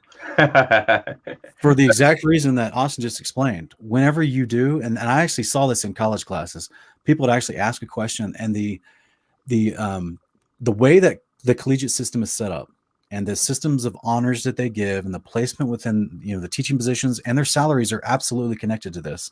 The way the collegiate system is set up, there's so much pride built into being a professor. If your student challenges you on something you can't answer, they're not going to say, we don't know. They're going to bulldoze you with intimidation tactics so that you stop asking questions. Because ultimately, they can only teach what they get approved to teach through their collegiate consensus through their board, because they're evaluated by the overall board of the college that they're a part of. This is why when I was in college, I was so frustrated by having these textbooks I paid a ridiculous amount of money for, and then going to actual class and taking 3 pages of notes from the professor on stuff that was not even in the textbook. And then he was like, oh, you'll be testing on all of it. So you'll be testing on everything I'm talking about, plus everything in the textbook, even though we're not going to talk about anything that's in the textbook. Go home and read that on your own. And I was like, bro, what? Why can't you just write down your thoughts, print it off, and then I can buy that? Like, why did I buy this book if all I'm being tested on is your ramblings?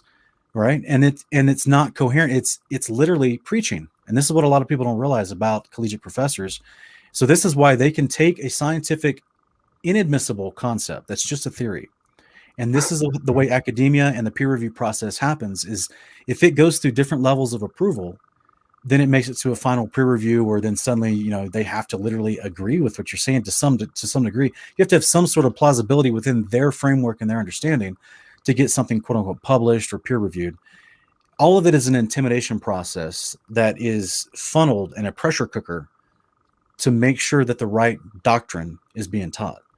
And that's why there are preachers of these ideas, and everyone else is weeded out, because then you're going against what they believe is actual true knowledge, which takes us back to some of that language from ancient India, which is what they would call Brahma. If you go against the Brahma, if you go against what they taught, then suddenly you're outside of their theological and philosophical beliefs, and they can't accept you into their religion and their mindset. And that's everything that we've been reading about. Just like someone else asked about Zeus, and I just want to address this real quick, because they heard Neil deGrasse Tyson made a quick reference to Zeus about someone quoting, it's Ptolemy. Yeah, Ptolemy quoting Zeus and the ambrosia concept. They did that often, and in that particular example, they're not invoking Zeus as a creator, even though many of the demigods and gods were spoken of as creators. This is just how he glorifies those demigods within his rhetoric that he does. Neil deGrasse Tyson does this all the time. This is, this is also why he wears a jacket that has a bunch of suns on it. And by the way, we're going to go into the actual suns he wears in his jacket. We're going to go in those suns and where they come from right now, but I'm just trying to get through some of this here with this bell idea. Okay. This is what he just explained to us, this idea of the Big Bang, the bell. Look at the bottom of the Big Bang. That's actually going to matter here in just a minute. We already talked about the shape that makes no sense with anything, about what they claim this Big Bang produces and continues to produce from its supposedly 13.8 billion year ago inception. This is the Big Bang theory, guys. All of it they show you is a bell. All of it. Anyone ever notice this? Weird, huh? It's truly weird. So apparently we live in a cone-shaped existence. I think Austin said it correctly. It's clown world. We literally got the dunce. We're living in a dunce cap. Yeah. It's definitely clown world, bro. This is the way that I see it, though. It's so bad right now. Like, it's so far off, like, by 95%. 95% is dark energy and dark matter and all this nonsense. I'm just trying to figure out where they go from here, man, because when you point out that they had all this technology, and they were all pretty much similar across the world, they had the same type of beliefs, just with a little bit of different variants. Do they kind of roll the same like creation story out, and they've prepped us subconsciously for it, but did they invoke actual deities to replace some of the question marks? So I don't know. I'm trying to figure it out. Like, where do they go from here? You know what I'm saying? I think that clowns like Neil deGrasse Tyson might get thrown under the bus, but it's just very interesting. I don't know. I could be wrong. I suppose this could be it. This could be the new religious deception, I guess, and people don't realize it's a religion, but just weird to me. I personally think that's why they're prepping us with the multiverse theory, is because they are going to. I've heard you mention this theory, which I completely could see how they could do this, and the theory that they're going to actually assume the biblical cosmological model and actually come out and say, well, this is actually where we live. I know we told you this to protect you, but now that the aliens have arrived, we can't actually hide it anymore. But because they're interdimensional, we're in one form of existence inside this enclosed area. They're from another one, and they have this higher technology, and they're going to deceive you and all this stuff. So they could absolutely assume the FE model and bring it in, and because they can easily prove it, like so many people have been doing. But if they don't, they still have all this to work with, to where they just say, well, these are people, these are our progenitors. This is where we're going to talk about directed panspermia here in just a few minutes. And they're going to try to talk about how life was seeded from these higher intelligent beings. So there's multiple ways they can go with it. But real quick, I want to show you this Bell concept. This is a very short video about a guy who actually found another facility very much related to the famous Nazi facility that had to do with the Bell Project. So I'll let you guys check this out.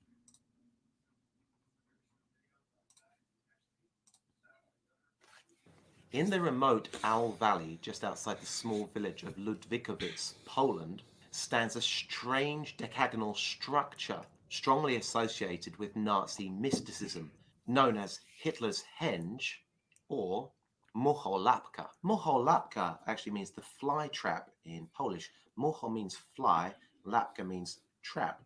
Interestingly, in Czech language, mucho or mucha in the feminine form is actually the name of a very famous artist whose paintings you've probably seen before.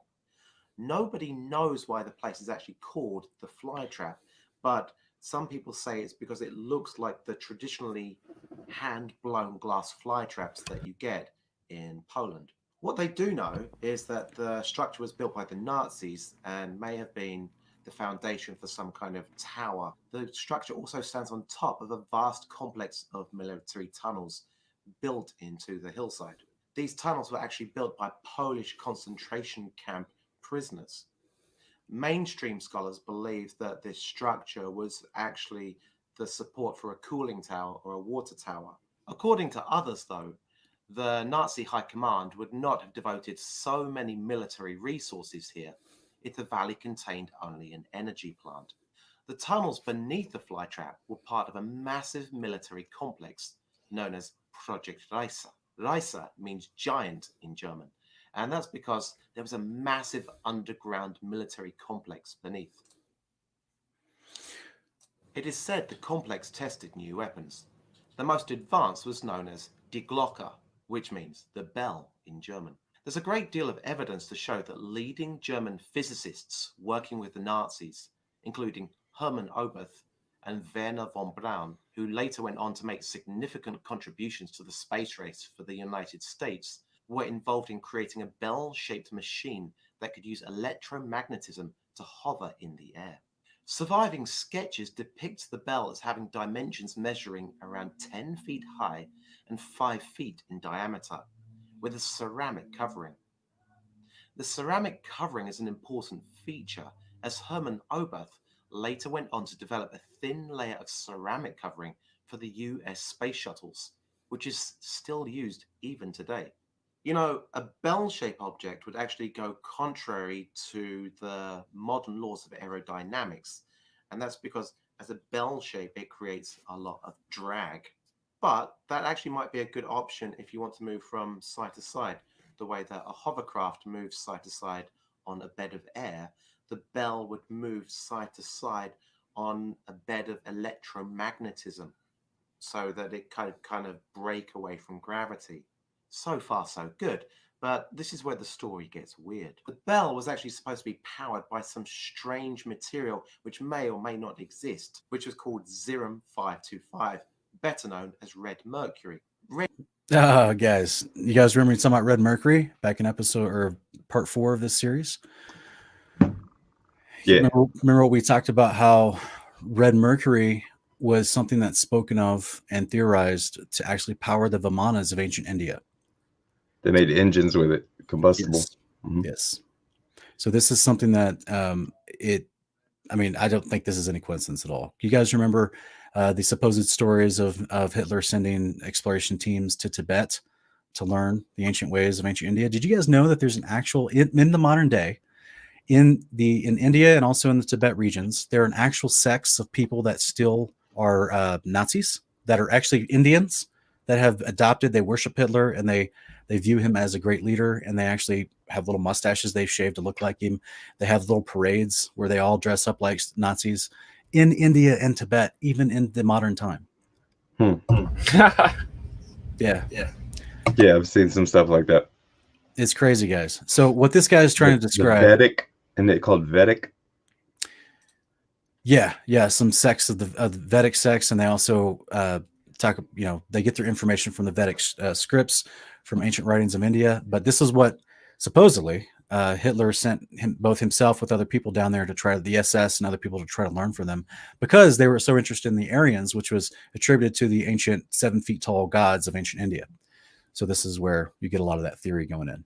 So this guy's the guy I just showed you, he's just trying to show this Bell Project idea. And as you saw, powered by something that they theorized was red mercury, also moves side to side. It's not meant for airplane or rocket flight, but instead it's meant for left and right flight, like we would see a very efficient flight from quote unquote UAPs or UFOs, right? Yeah, just like a bumblebee, bro. Bumblebees aren't aerodynamic, but they have a resonance frequency and they can fly through like 50 miles per hour wind, bro. It's the same thing. All you have to do is imitate a bumblebee. The fact they say that we shoot rockets into space still is so funny to me. That's true. That's true. Yeah, in fact, it reminds me of you're talking about bumblebees and how they actually manipulate their flight path, even in high winds. It reminds me of and this is a random reference, but Tiger Woods was actually he was sitting with other golfers. I used to golf a lot when I was younger, and I remember watching this special event where they were interviewing golfers, and specifically like the big boys like Phil Mickelson and Tiger Woods and John Daly, and they were talking about how they were wonderful with driving the ball really far down the range, and they could place the ball specifically in the grass clippings 390 yards down. So if you've ever played golf, that's really difficult to do. Specifically, if you can literally choose, all right, I see those little stripes where the lawnmower guy cut the grass. I'm going to pick the third stripe on the left, and I'm going to land the ball there. So this is how good they were. And Tiger was telling some of the other guys were like, yeah, sometimes wind is a huge barrier to what we do. And we have to adjust, maybe grab a different club, hit it at a lower angle of trajectory. And Tiger goes, the wind doesn't matter if you know how to hit the ball. Just making all these dudes look silly, right? And he's correct. Like, I mean, if you can spin the ball the proper way, the wind doesn't matter. You'll cut through the wind.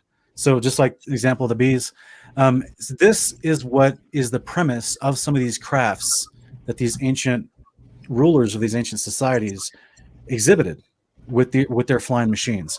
As we already talked about before, we got the Rakma Vimana, widely talked about in the Bhagavad Gita and other ancient Sanskrit writings from ancient India.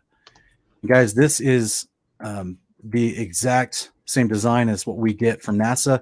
Remember what that guy from the Bell Project just told us about, specifically the outer ceramic shell that is still being used in these vessels that NASA is making. Now, I don't think that these vessels that that we see on the right-hand side, I don't think they're mimicking the Vimana in flight. I think that they're just a showpiece, an exhibition piece that's used for the indoctrination and the propaganda. But literally, they're paying homage to it. Why? Why are they doing that? Because they worship the same God. And here is something very interesting from a researcher or one of the NASA employees from the 1980s. He wrote a paper. His name was Rick Briggs. Have you guys ever heard of this guy? Kind of rings a bell, but couldn't tell you anything about him. It's a great pun. So in Sanskrit, this is what this guy says. This was from, I think, 1987. He says that Sanskrit is an ancient language from India. It's an ancient Hindu language, and Sanskrit played an important role in many intellectual communities. Structure of the Sanskrit makes it suitable for artificial intelligence. This story began in 1985 when NASA scientists published a research paper titled Vedic Science, Knowledge Representation in Sanskrit and Artificial Intelligence. Rick Briggs was the scientist who published this research paper. In the paper, Rick mentioned how Sanskrit is the best natural language for the development of artificial intelligence-based software. He represented his ideas and derived the outcome in an artificial intelligence development and how natural language can be converted into a logical programming language. The paper was detailed, and NASA had invested a lot of money to find the best natural language for artificial intelligence. So guys, why is NASA trying to figure out artificial intelligence? What has anyone ever heard that that's part of what the money that they're getting, that's part of their research is AI projects? Dude, this is the first thing I've ever heard of this. And they're talking about this back in 1985. Really? I remember looking into Jordy Rose and the D-Wave technology. Y'all remember seeing that? Barely, yeah. Yeah, so he himself said that it's another entity that speaks through the artificial intelligence in the quantum computing devices that they were creating. And he, I can't remember exactly the quote, but to paraphrase, he did say something along the lines of demonic. Yeah. But yeah, I agree. And this is we'll expound upon that later as we jump into Revelation 9 in future episodes. So ultimately though, guys, this right here, this is a NASA research guy literally trying to tell NASA, look, you want to get AI done, you got to use Sanskrit. To me, this is crazy. True. This is crazy. He goes on to say, NASA invested about 2 decades with many resources for this matter. I never heard of it until like 6 months ago when I was researching some of this stuff. So he goes, if Sanskrit can be used as computing language, then efficiency will be increased. Sanskrit's a simple language. Panini, the Sanskrit scholar, worked his entire life on Sanskrit, and Rick saw his work, which led him to realize that the structure of Sanskrit is best for artificial intelligence development. Sanskrit grammar is context-free grammar. Now, guys, as you can imagine, this kind of got my attention because I have a channel called Kingdom of Context. I'm always trying to get people to look at the context, and because sometimes it'll affect on how the word is used and how, if the word has a homophonic meaning, right? So they're just basically saying, look, you don't have to worry about any of this stuff with Sanskrit, and that's why it's perfect for making AI and code with AI. It goes on to say the regular structure Sanskrit can be easily translated into assembly language or easily run transformations like refactoring or AST level optimization. This connection is backed by many claims and an enormous amount of research. Although there's no official announcement by NASA, NASA is still working on NASA Explores Artificial Intelligence for Space Communications. It's one of their less publicized projects that they're actively working on. So, and they have and let's put at the bottom, they have an entire department dedicated to Sanskrit. Okay. So, by the way, Sanskrit, for all the people out there that may be trying to catch up to what we're talking about, Sanskrit is the actual language of the Bhagavad Gita, which is like ancient India's version of the Bible. And that's what we were just reading about Vishnu, Brahma, and Shiva earlier. All that kind of stuff relates back to the Bhagavad Gita, the Bhagavad Purana, all their religious teachings and their thoughts. NASA is not just plagiarizing their cosmology and how their gods describe their multiverse cosmology, but now they're going to actually plagiarize the language that theology was written in to create artificial intelligence here in the West. Context-free language. Yeah. What does that even mean? Boy, that's we deal with that. We deal with the bad side of that all the time, where people ignore the context and they want to use language without thinking about the context. So that could it's a hilarious statement in my experience. But this is a trip, bro. I was at the Georgia Guidestones, and it says unite the world in a single living language, like a new single living language. Sanskrit's one of the top ones on the capstone, like a top capstone. So this is pretty wild. This is some gravy right here, bro. They might try to roll this out. I don't know. Maybe that's integrate it into some type of communication. Yeah, that's what I was saying. This particular episode took me a lot to put together because I had to limit. There's so much to talk about. I didn't have a big enough ladle.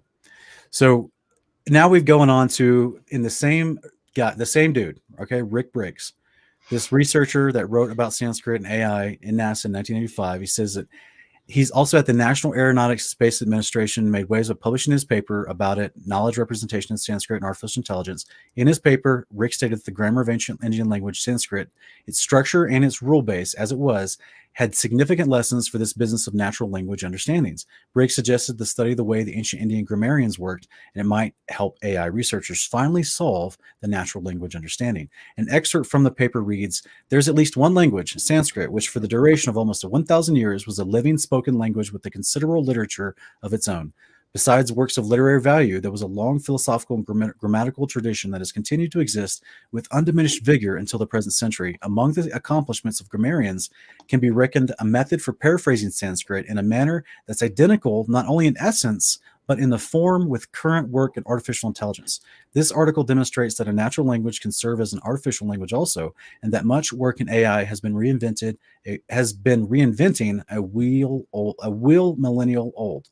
It's worded weird at the bottom there, but he's basically saying, guys, this is what they're doing. And they're 2 decades, NASA's been working on this. They have an entire department dedicated to this. This Ames Research Center on the right-hand side, where you're seeing the pictures of the hangar and the big blimp, this is where Rick Briggs worked for, I think, 22 years. This is one of the ancient Vimanas from the Bhagavad Gita. It's just blimps, guys. They had blimps back in those days, as well as these bell types. We already looked at Vimanas that are shaped like bells. We looked at the modern day experimentation from the Nazis with a bell-shaped craft powered by red mercury is exactly what the Bhagavad Gita also talked about. Went over that in previous episodes.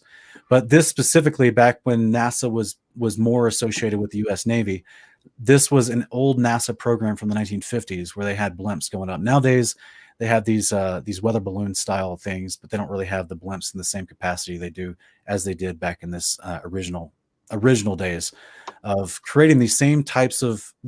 What I'm saying is, guys, they're literally stealing from the past to deceive us again in the future. There's nothing new under the sun. So here's go ahead, Austin. Oh, yeah, I was gonna say, yeah, this is crazy, man. You're ladling gravy for real right now, because I definitely think this is what they're doing. Like, they lied about the ancient civilizations; they're just basically replicating them, and this is wild to think about, because they have been using NASA to actually, make steps in this sense of like a progression and travel, but not what they've been saying, right? And then maybe there is an actual like religion to it, bro. There's a religious undertone to it, dude. It's just hiding in plain sight. Yeah, actually, I agree with everything you said. And also one of the viewers, Miss Marcia, she's saying that she claims to know that there's a glass plate in CERN that has Sanskrit on it. Whoa. Well, we already know they got Shiva outside in their courtyard. Yeah. I mean, so they're paying homage to whatever's going on. Of course, Shiva, part of that unholy trinity, was the world destroyer, right. So we already know that they're paying homage. It's the same religion, the same occult religion. So this is the actual. I know that a lot of people reference the idea of ancient Hebrew, talking about N.A.S.A and N.A.S.A in the Hebrew. It depends on how you put the actual S in the Hebrew language, as far as if you're going to use it for an S sound or an SH sound. So a lot of people will talk about N.A.S.A in ancient Hebrew, speaking about something that can lift up, like the N.A.S.A or N.A.S.A to deceive. But in ancient Sanskrit, N.A.S.A means destruction. It also means nose. It also means destroyed. And all these references out to the side are the religious texts where these words are used. It also means annihilation. It also means vanquishing. It also means the nostrils, completely finished, exhausted, dissipated, spoiled, lost, deviation. Whose nose? Of the nostrils. So, guys. That's crazy, bro. This is getting wild. So, in Sanskrit in ancient India, they have a word called N.A.S.A. N.A.S.A in the modern times has adopted the theology and the machinery of ancient India, and they call themselves destruction. They call themselves N.A.S.A. This is there's nothing new under the sun. This is all being repackaged. This is all the tentacles of Mystery Babylon as it's collectively used throughout multiple societies. But these tentacles are shared. The theology, the machinations of how they implore the deceptions are shared by multiple countries. And like I said at the beginning of the broadcast, NASA is kind of like the tip of the spear in what they're doing, because now a lot of other countries, the European Union, Japan, China, Israel, they've adopted their own space programs, they adopt their own deception. They're fleecing their own people of tax dollars. It just, and a lot of it started with NASA. So let's look at the evil priesthood. This is the origins of NASA. So we have here, as mentioned in that Bell project, who was a part of that research team was this guy named Werner von Braun. A lot of people already know that Werner von Braun was a part of Operation Paperclip, who came over with Nazi scientists after World War II, and he became one of the lead founders of NASA. He also worked on the V1 and V2 rockets in Germany before the war was over, and those rockets have become a huge underpinning of all the rocketry programs that NASA employs. So this was what he did in 1932 to 1941. As you can see here, part of Operation Paperclip, some of these huge scientists that were all SS Nazis brought over with the group of scientists that we got. Russia got the rest of them, and they're brought over. Werner Braun himself became a part of the space program. So here's his actual official passport thing that they had back in the day for him. This is some of the propaganda pictures, making him out to be the man of rockets and space. This is him being portrayed as an honorable figure that's helping us progress society. West plays back. This is they're glorifying this guy back in the 50s and 60s because they're building up his story about he's the guy. But guys, there's actual pictures of this dude literally chilling with Nazis. And with the guy who is at the bottom in the center, which I'm not going to say his name because we'll get this demonetized and it won't be in circulation. So you can see the guy with the mustache in the center with the Nazis, as Brad Pitt from Inglourious Basterds would say. And we got Werner von Braun's right there. He's in the crowd. We also got him just friendly, jovial, taking pictures with other Nazis. Here he is walking with Nazis, doing something, photo ops. Here is another photo op on the right-hand side with more of them just chilling. They're not killing him, guys, because he's working with them. He works for them. Here he is front and center. Here he is actually in a Nazi uniform on the right-hand side. So just in case the people are out there going, well, maybe he was just hired to work on as a scientist. He's just trying to be hired to work on the rocket program. He doesn't mean he was an actual SS. Yes, he was. He's in uniform right here. This is part of his documented history. He was an SS officer. You guys ready for this one? I just had to take a clip. Sorry. Ask if you're going to take off his uniform. Hast du vor, die Uniform abzulegen? Würde sie nicht nur ausziehen, werde sie verbrennen. He's gonna burn it. Yeah, that's what we thought. We don't like that. See, we like our Nazis in uniforms. That way you can spot them, just like that. Wir mögen unsere Nazis lieber in Uniform. Dann können wir sie so identifizieren. If you take off that uniform, ain't nobody gonna know you're a Nazi. And that don't sit well with us. Aber wenn du die Uniform ablegst, weiß niemand mehr, dass du Nazi warst. Und haben wir nichts mehr. So I'm gonna give you a little something you can't take off. Yeah. So that's essentially what they did, guys. Is they took dudes that used to be in the SS, full on jackbooted, throwing up the right hand to their Fuhrer. They brought them to the United States. They took the uniforms off and they assimilated them into our the scientific rocket program that turned into NASA. This was the origins of NASA. Mm-hmm. It's crazy, guys. And that's why I call it the evil priesthood, because all they're doing is they're creating the mechanisms of trickery that pushes the theology. So just like back in the days in ancient Greece in the temples of Zeus, the priests of the temples of Zeus would build these massive machine works of wood that would actually move and create and do different things and trick people into thinking that there was some sort of large event happening that the gods were creating. So then the average person would come in and they would do these. I can't remember the actual name of the one that it worked on water and everything. And the priests would build these because that's what magicians are great at. Is they're actually taught and trained in actual mechanical trickery. Like just watch any magician's revealed video on YouTube. They're masterfully deceptive, but it's all based on some sort of gadget that they've invented that you didn't know existed.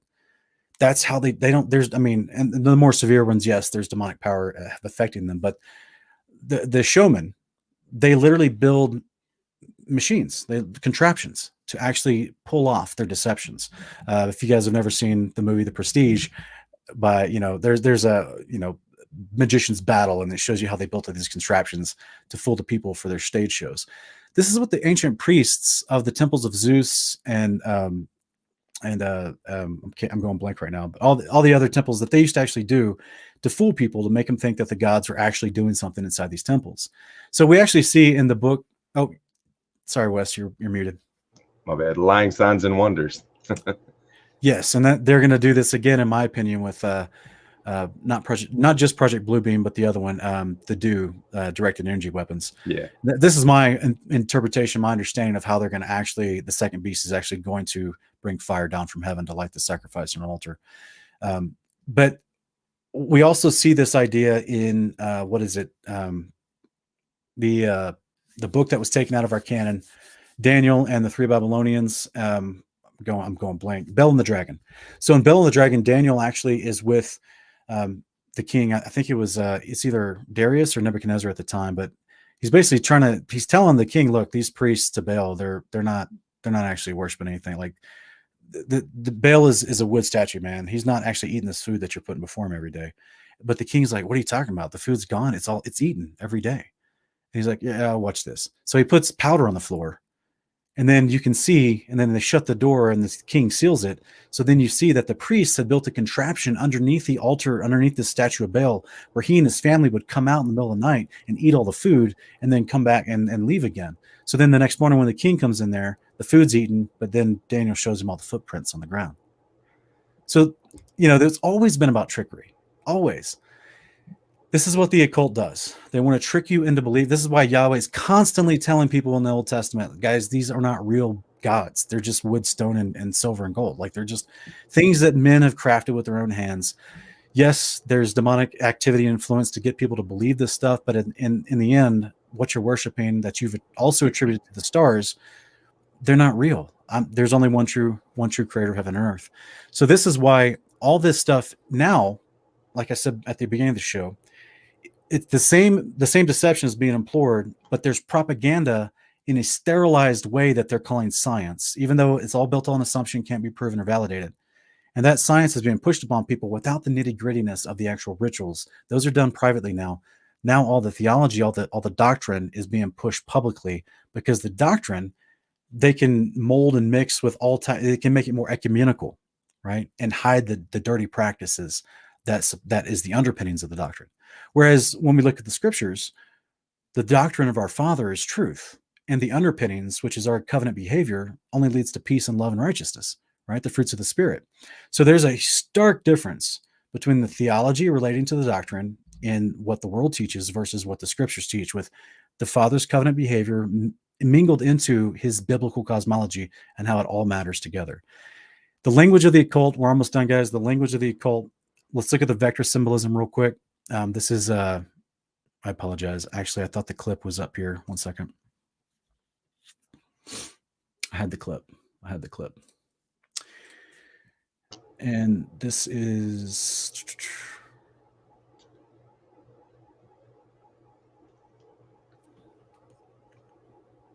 Oh, this is unfortunate. I lost the clip. The vector symbolism, you're talking about the same part of the logo that's in the NASA logo, and many other space agencies all use it too. It's in the Star Trek logo.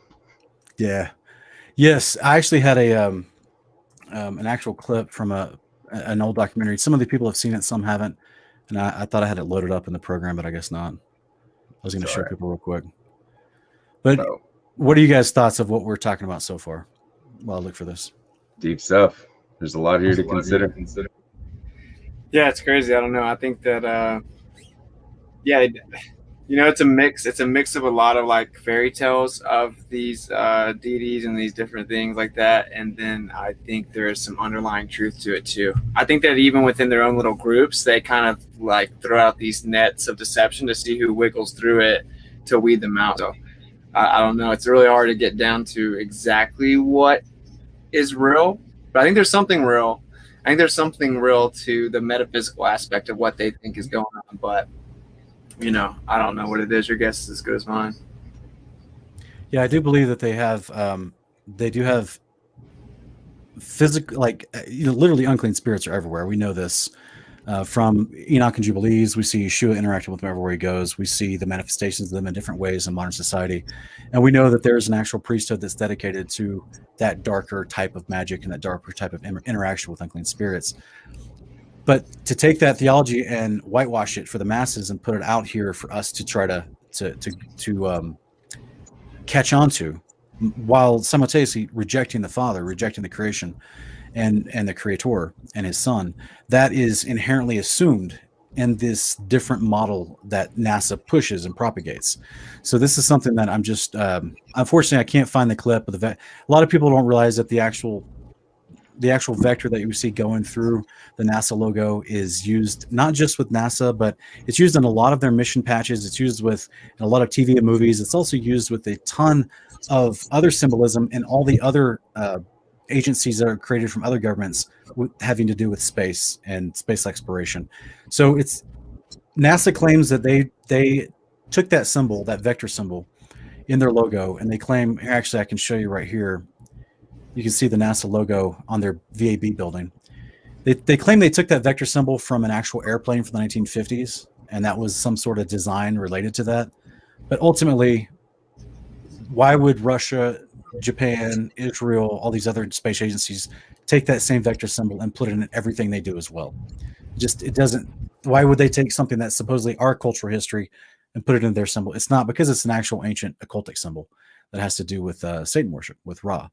So that's unfortunately I lost the clip to go into greater detail on that. But as you're seeing on the front, as I talked about earlier, we do have this idea of similarities and outward symbolism. So we already talked about their theology, we talked about their origins, we talked about the propaganda being pushed by their priesthood, and this is what their whitewashed priesthood is today, is the propaganda arm that we see through NASA. We see these are not coincidences. The idea that they would fabricate this image on the left to look just like the famous image of ISIS on the right. Like we already talked about, I'm skipping through some of this, guys, for the sake of time. Let's get to the actual Big Bang concept, because this little Big Bang image, like I talked about, it's actually this. You'll see this in all their other diagrams that depict the Big Bang. And we already talked about the Bell idea, which is an homage to the Vimanas, which is an homage, which directly correlates to Vishnu and the multidimensional theory and the cosmic order of destruction and rebirth. This little Big Bang image is always the same. The way they depict it, and it looks just like the Jesuit image of the sun worship that we see in Catholic churches. And this is who's that peeking through your window? Hey, it's the Pope looking for little children. Here's an angry one. This is the one that's on Neil deGrasse Tyson's vest that he wears in a lot of interviews. There's more, just in some of their statues around their churches, you'll see the same image of this sun. It's a specific sun. They see it in a lot of places. This is the actual logo of the Jesuit order. You see it again. Some of their artistic depictions on their doors and their walls actually goes back to ancient Greece. It used to be on the shields of Grecian warriors. It's Helios. It's the Greek sun god that the Egyptians did worship. A lot of people don't realize that Egypt was ruled by Greece for 1,000 years at one point. This is why you have a lot of intermarrying of Greek god worship in ancient Egypt. Here's another shield of Helios, which is, a lot of people may recognize some of the modern versions of this as we see it in the Long Island Harbor in New York, and big green statue. You guys recognize this? What we talked about from, I think it was episode 5. We talked about Olympus, home of the gods, and I went over Apollyon, which is more of a Latin Roman version of ancient Helios, and he's always riding on these horses, these 4 horsemen in the sky, and he rides on this chariot in the sky. Same gods that they worship, same sun image. It's also in Freemasonry, highly used. A little sun on the top left-hand corner. Got a face. And what's interesting, guys, is that this sun, this one's in the bottom right, is to be distinct in Freemasonry religion and artistry. Here it is in the square and compass. It's everywhere. It's in their master patches. But look here, guys. It's actually to be distinct from the actual eye above. We're going to talk about the eye above later as we review the eye of Ra and other things, eye of Horus, in later episodes as we get into Revelation, and we talk about the first and second beast. But this is something to consider, and it's everywhere in their symbology. So unfortunately, that's all I had for the presentation tonight, and I had to cut it a little bit short because I'm actually running out of time, and I wanted to give some time to talk with our brothers here who joined me tonight. And guys, I really appreciate y'all joining with me. This is an honor to have both of you on here, and specifically for this topic. So I present a lot of information, and I did it quickly. Unfortunately, that's the way a lot of these episodes go, because I'm just trying to squeeze as much as I can in without the people losing interest. But what are your thoughts so far of everything reviewed? I think it's a trip. I think that they're getting you subconsciously ready to accept their pagan ideology. And I was just at the Freemason building earlier today. I guess we're like the world's biggest temple or whatever. And that sun is on the front doors, bro. Like there's a sun symbol on both of the entrances. It's all over the place. And then of course they have the Egyptian like Sphinx that's half woman up there. So it's very interesting. And then when you talked about how you tied it in with Greek and Egyptian, right? That's why they're basically, you can't really tell the difference. And you go down Washington D.C., it's Roman stuff everywhere, Egyptian stuff everywhere. So I think that you hit it on the nail. It's actually very like intriguing the way you laid it out. They set up this whole Big Bang and the universe and all these stories of string theory, interdimensional universes and all this stuff, right? Because it is actually tracking back to their own belief system that they had from back in the day that maybe they want to like bring back out. And so they've gotten everyone ready for it without even realizing it. And they had to kind of show you what they were doing. So I thought it was lots of gravy, bro. It was super cool. Yeah. I'm going to have to go back and listen to this again. It's been real choppy on my end for some reason. Y'all say you can hear me clearly, but it's been so digitized and hard to keep up with listening. But I didn't have much time either. I just wanted to say before I go, I don't even really need to come on here in Babylon. I'm with Austin and Sean, and we're investigating Babylon. But for the gospel of the kingdom, he will hold it down. But come check us out on Wednesdays live on the Uncommon Ground. And I'm West Blaze. If you subscribe to West Blaze Music here on YouTube, you can find the new show Sean and I have been working on. And you will not be disappointed. We're pouring through the scriptures, showing experiments. We're looking at the historical record. We're digging into declassified documents, doing interviews. The vibe is exciting. The music is uplifting. And we glorify the Father through the truth of his creation. And we just invite you to join. So Uncommon Ground Wednesdays at 8 o'clock Central, 9 p.m. Eastern. Bless God and may he bless you guys. I got to get going. I love y'all. Thanks, West Blaze. Appreciate you, Brandon. No worries, brother. Much love. I'll see you soon. Cool. Guys, if you haven't already subscribed to West Blaze Music, go over there and do that. Open a new browser so you don't miss what we're saying here, and go subscribe to West Blaze. But ultimately, this is a unique concept here where I'm going to share just a couple images, Austin, of some stuff I touched on in the past, of just some of the. This is, I think, from episode 4. We talked about the ancient flying machine, or part 4. We talked about the flying machines.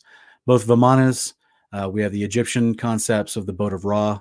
We also have the Sumerian, Akkadian, Babylonian concept of this thing right here. He's got the Dagon hat. You got the star, the sun up there. And you got these dudes up above chilling in this little vessel, chilling. This is everywhere. This was supposedly, I read off, I don't know if you saw that episode or not, but I even read off some Roman literature where they talked about how it was a great honor to be able to, and a responsibility to navigate these flying machines. And this is what the U.S. Air Force in the 1950s started replicating in some experimentation. They claim that this was a failed experiment. I don't believe that at all. So this is exactly like some of the designs we see from the ancient depictions of what's described in the Bhagavad Gita from ancient India. That's up on the top left as the Vimanas and the different types of Vimanas. One of them's circular, one of them's a blimp, one of them looks like a NASA capsule. So all three, we see the US doing the same designs, all of them relating to flights.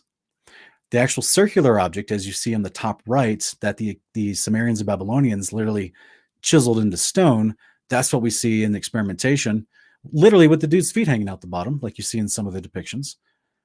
And it's all based on the same concept of something that has a circular shape that isn't flying on Bernoulli's principle with drag and lift under the wingtips, but instead has this left to right axis dimensional capability where it can just move back and forth.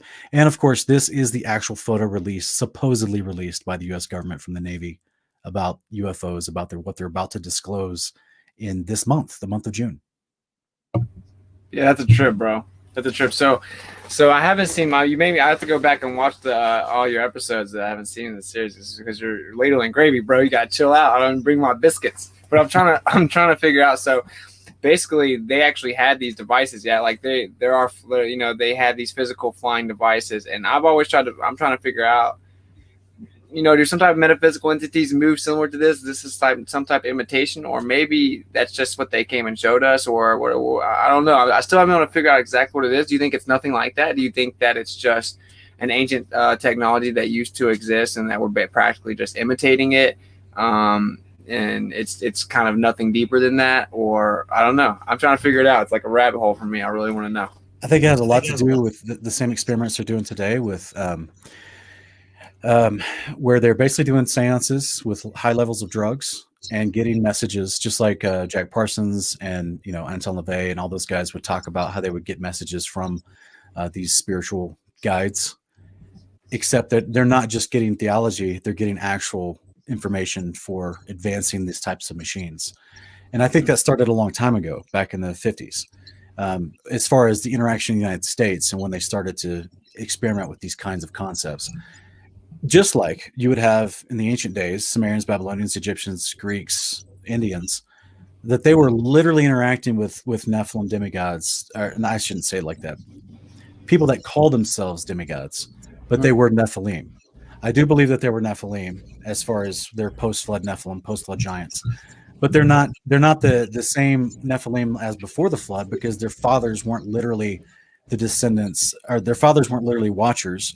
And I actually go over that in that episode as I explain the difference between a post-flood Nephilim as someone that learned genetic manipulation.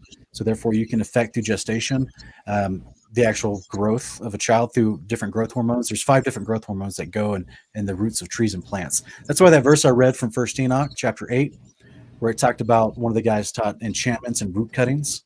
And so it's also talked about Enoch chapter 7, 1 Enoch chapter 7. And that's a situation where they can take, there's 5, there's auxins, gibberellins, cytokinins, ethyl alcohol, and there's one more I can't think of right now, but they affect how the roots of trees and plants grow, the elongation of their stems and their roots, and then in their actual limbs, and how long the stem grows before it becomes a root, how long the actual trunk grows before it stems out, how long the stems grow before it starts flowering leaves, everything to do with the 3-dimensional growth of a plant. You can take those and you can literally put them into a pregnant woman during gestation, and supposedly back in the day they had a way to affect the outcome where the babies then would become giants as they grew up. So this is how you have them creating giants after the flood in a biological way and ascribing their lineage and descendancy to the quote-unquote gods, the watchers from before the flood. Because remember, there's one watcher left according to 1 Enoch and Jubilees after the flood, and that's Azazel, or this Satan character. So according to those books, the rest of the watchers, they got punished, because they all took wives. But apparently this Azazel cat didn't take a wife, and he's still left over, as Jubilees chapter 10 talks about. He then gets control over 1/10 of all these unclean spirits that are still around. They then go out to deceive mankind, as we read from Jubilees chapter 8, 1-4. Mankind finds the teachings of the watchers and starts practicing them again. Suddenly the Nephilim reappear. So I think those Nephilim doing occult practices are getting an influence from the unclean spirits and from literally this angel who wasn't punished, who's still around, this Azazel angel, whom I think is the Satan character that literally talked to Jesus and literally tempted him, and literally would be bound with the chain in Revelation 20 by Michael, and taken away from deceiving mankind. So there's a lot of backstory to this. I'm trying to give you a super short depiction, or a super short summary, to get to the point of saying that interaction, most of the Nephilim of the biblical days were rulers of the nations. Like I read the quote from Josephus, because of their own strength, they defied God, and they took over the resources of men and acquired all the acquisitions and assumed places of authority and power over the kingdoms. This is why you would see in the Exodus of the Israelites come out of Egypt and they go into the land of Canaan, they're fighting giants everywhere they go, and they're fighting who rule over these little city-states inside the land of Canaan, because they're the ones who put themselves in power as a lineage, claiming they were associated with the gods. But they were just men that genetically manipulated themselves, which is a part of the agenda that I think is going on today. But a part of their ruling and their power was having these actual machines to fly like they were gods. Right. Okay. Yeah. That's kind of what that's kind of where I'm leaning towards too, is like that. Yeah. It's like an imitation of the flight of what they would call gods. Yeah. So then you agree that, so you think that they get out of bondage, right? That there was a timeline given to them, 70 generations, if I'm not mistaken. I think Enoch says that. I'm not sure. That's going to be the actual rebellious angels that are named in Enoch that took wives, and they actually got a specific punishment for that.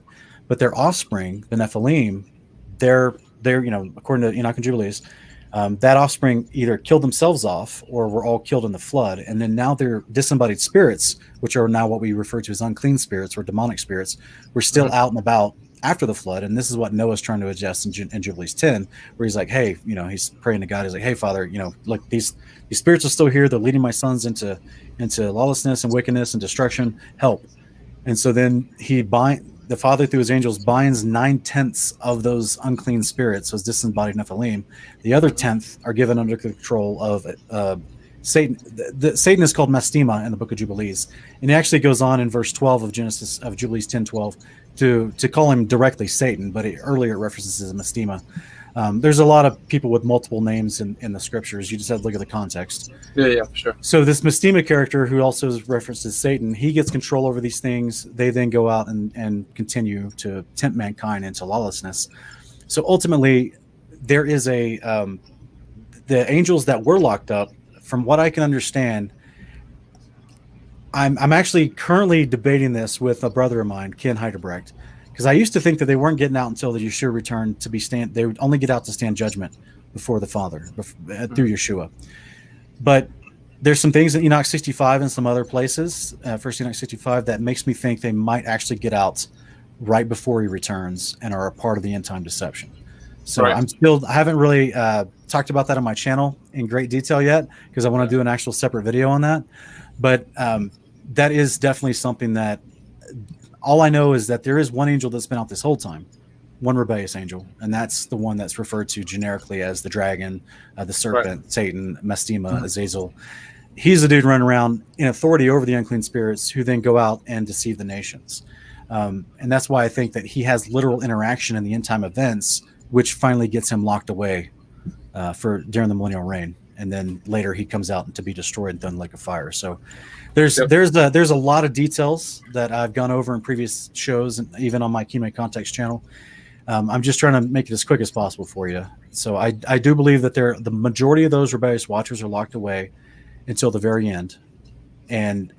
But there's been one that's not been locked away this whole time, which has all the information those other guys had. You know what I mean? So like he can deceive them just as handily as all the other ones did. Right. Yeah, I agree with that. I agree. That's pretty much where I've been for a while. I think Enoch's legit, right? A lot of people don't. I've been working through the Satan thing. I think that it's not always a personification, and we assume it to always be. But I think that there is a centralized, adversary. So I've been looking into a lot of that. I think it's a little bit deeper than people sometimes give it credit for. But yeah, I do. I think that. Looking at Enoch, they were put into 7 generations of bondage, and one would think, well, if that's a certain amount of time, then that time runs out. That's just kind of how I always looked at it, right? Just like that, simple. I haven't really gone further than that. Just if you're locked up for a certain amount of time, that time runs out. And say that they get out and basically they follow the guide of this guy. He utilizes them, or maybe not. Like you said, it could be without them. He doesn't need them. But I think, there's like 10% that didn't get put up, disembodied spirits. He utilizes them. And then some of the rest of them maybe come back into this final great deception. And that's why I really lean towards absorbing the true cosmology, because it makes it a lot simpler to deceive everyone, So, I don't know. I think we're in store for some crazy things personally. I happen to think that we're in that season. And, it was cool. We need to have more conversations. I've watched a bunch of your videos just here and there. I'm like pretty busy, so I haven't been able to watch them in a sequential order or anything. But I think you're awesome, bro. I like that. I like your take on it too, man. So, I appreciate it. Yeah, appreciate it, man.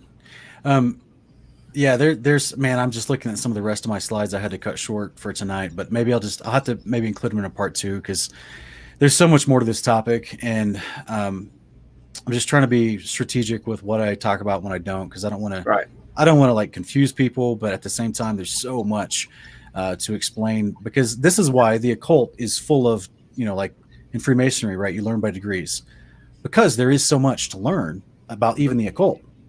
I'm not glorifying them in any way. I'm just saying that's just the truth of the matter. That's the matter. It's a matter of fact. Like, they just have a lot of deception, and their story is so convoluted and so all encompassing through different generations. Like, I can understand why they would initiate people into their ilk and their cult, and then say, well, we're going to teach you in steps, because you got to prove you understand certain knowledge before you get to the next step, because there's just a lot to the story. Oh, yeah. And so, when we go in from a biblical perspective, we try to deconstruct the story. There's a lot to go over. So, man, it's a challenge. But yeah, brother, I really appreciate you coming on tonight. Tell us how people can find you, because I want people to be able to follow your work. I want to be able to support you on your right now, guys. If you're not aware, Austin is actually traveling across the country, going to different cities, telling people about the truth of the biblical creation, as well as the truth of how to behave, right? Literally the behavior of the creator, the Torah. He's going around and he's expressing in people's face, in real interactions, doing it with love, doing it with wisdom. And I think that this is something that actually needs to be, more people need to find out about, so they can help you stay at it. So tell them where they can find you, brother. Oh, well, as of now, Witsit Gets It on YouTube, which is WITSIT Gets It. Witsit Gets It on YouTube. I have the same thing on Instagram. I don't really use it, just as if a backup if I wasn't able to get the word out. And then I'm also on Facebook, Austin Witsit. And then we have masqueradetour.com, which is MASKERAID, like mask, a raid, like if you raided something, masqueradetour.com. And we kind of keep that updated as much as I can, contact and donate information and stuff. So as of now, we're rocking with Witsit Gets It on YouTube. And then I have Globebusters Activism as the backup for now. So that's pretty much it. Yeah, Witsit Gets It. I think I've done pretty good, so, kind of circumventing this, the censorship with my terminology. So hopefully we stick it out. Yeah. I just want to show everyone watching. If you put in Witsit Gets It in the search bar on YouTube, it won't pull up his channel, guys. He's being heavily censored. So what you got to do is you got to go to filters and choose channel, and then it pulls up. His is the top one that pulls up. Witsit Gets It. Okay, guys. Otherwise, because this is how YouTube censors people. This is why Lighthouse is coming out, because this is the Masquerade Tour he's talking about. So go subscribe to his channel. Go check out his podcast. He does live broadcasts almost daily, which I think is a feat in itself. Because as someone that does live broadcasts, guys, it's not easy. Being able to talk the whole time, to be on point, answer questions, interact with the live chat, try to remain focused to what you're doing. So go show him some love and support him. And yeah, man, we appreciate what you're doing. Yeah, no doubt. And you keep doing it too, man. You're crushing, bro. And as long as we all just keep, trying to get the truth out there and doing the Father's work, bro, they can't stop us, If we come together and we're unified, this is what I'm always telling people since we started our channel. We got to stop the in-house squabbling, right? That's how the enemy divides us up and waters down our message. But I think what we try to share with people, and what you probably saw with Uncommon Ground episodes, is obviously we have the history, the resource, and the capability to explain to them just the basic premise of what it means to be a disciple of Yeshua, right? You're practicing the behavior of Yeshua, which is the covenant behavior of the Creator with mankind, which, he promises you, if you practice this, that his Son will judge you favorably, give you eternal life. This is the overall encapsulation of the John 3:16 promise. Okay. Right. So we go through that basic with people, but so many people struggle to connect those basic ideas from one to another, because they're trying to fill that stuff into a heliocentric cosmology. So therefore, we've had to express to people, look, the gospel, the good news that Jesus preached everywhere he went, and all the prophets before him, which is him bringing you to the New Jerusalem, him bringing you to the land of promise in your resurrected body, you to live forever in a place of peace. That kingdom comes down to the ground and creates peace across the entire earth. That whole storyline assumes a biblical Genesis 1, Jubilees 2, 2 Ezra 6 cosmology. None of that stuff can fit inside of a ball in space. So once we get you the right opening, the right setting to the story, the right description of the room that the story takes place in, then you'll easier understand all these little pieces that connect, that leads to your salvation and resurrection. Absolutely. So this has kind of been our push at Kingdom Context, is we're like, all right, let's try to get back to the definitions of these words. And these words do not define a ball spinning wildly and aimlessly in space according to occult math. So it actually just defines a very well-organized, enclosed house. And you just live at one of the bottom layers. And the Father with his angels, they live in the top layers, and they want to interact with you. They do on a regular basis. In the future, they're actually going to bring their house, or a version of their house, down to the ground and create peace on the earth, and get rid of all these dudes that are destroying the earth and trying to do false things that destroy yourself, and that are trying to genetically modify you, and all this occult practices that we're seeing as we investigate the practices of Babylon. All that is antithetical to the gospel of the kingdom of God. The description, the setting that it takes place in, the behavior that you do inside that setting, all of the things that the world teaches you, which is Babylonian theology, is the opposite of what the gospel of the kingdom teaches you, that the Messiah taught. So that's kind of our push. And, you know, it's, we try to get better at describing it as simplistically as possible so that it doesn't go over people's head, and I can quickly reference scriptures that make an impact with them. And it's just, it's been a work in progress, been refining that idea for like 3 years now. So it's good to see brothers like you that are out there in your own vein, in your own lane, doing the same thing essentially, but hitting it from a little bit more technical angle, because there's a ton of people out there that need that technical information. Like they're left brain people. Like they're engineers. They're people that do math. They're people that need that information. So I think, you know, I've learned a lot from you, basically, is what I'm trying to say. And so I think that it's well needed that we all have different gifts and talents. We work together. We can take out deception. So I'm excited about it. Yeah, I agree, bro. I agree. Yeah. You guys, I appreciate Austin. The show's basically over. I actually got to get going. I got a Lighthouse meeting coming up. But I really appreciate you showing up tonight, brother. And West Blaze, I'm sorry that your internet was spotty tonight. I really appreciate you showing up. And guys, thank you so much, everyone, for joining us tonight. We're going to sign off. And be sure to like, share, and subscribe to Austin. It's Witsit Gets It on YouTube. And I think you can also find him on Facebook, right? Yep, Austin Witsit. Okay, sweet. Thanks, guys. We'll see you next time on Kingdom Cast.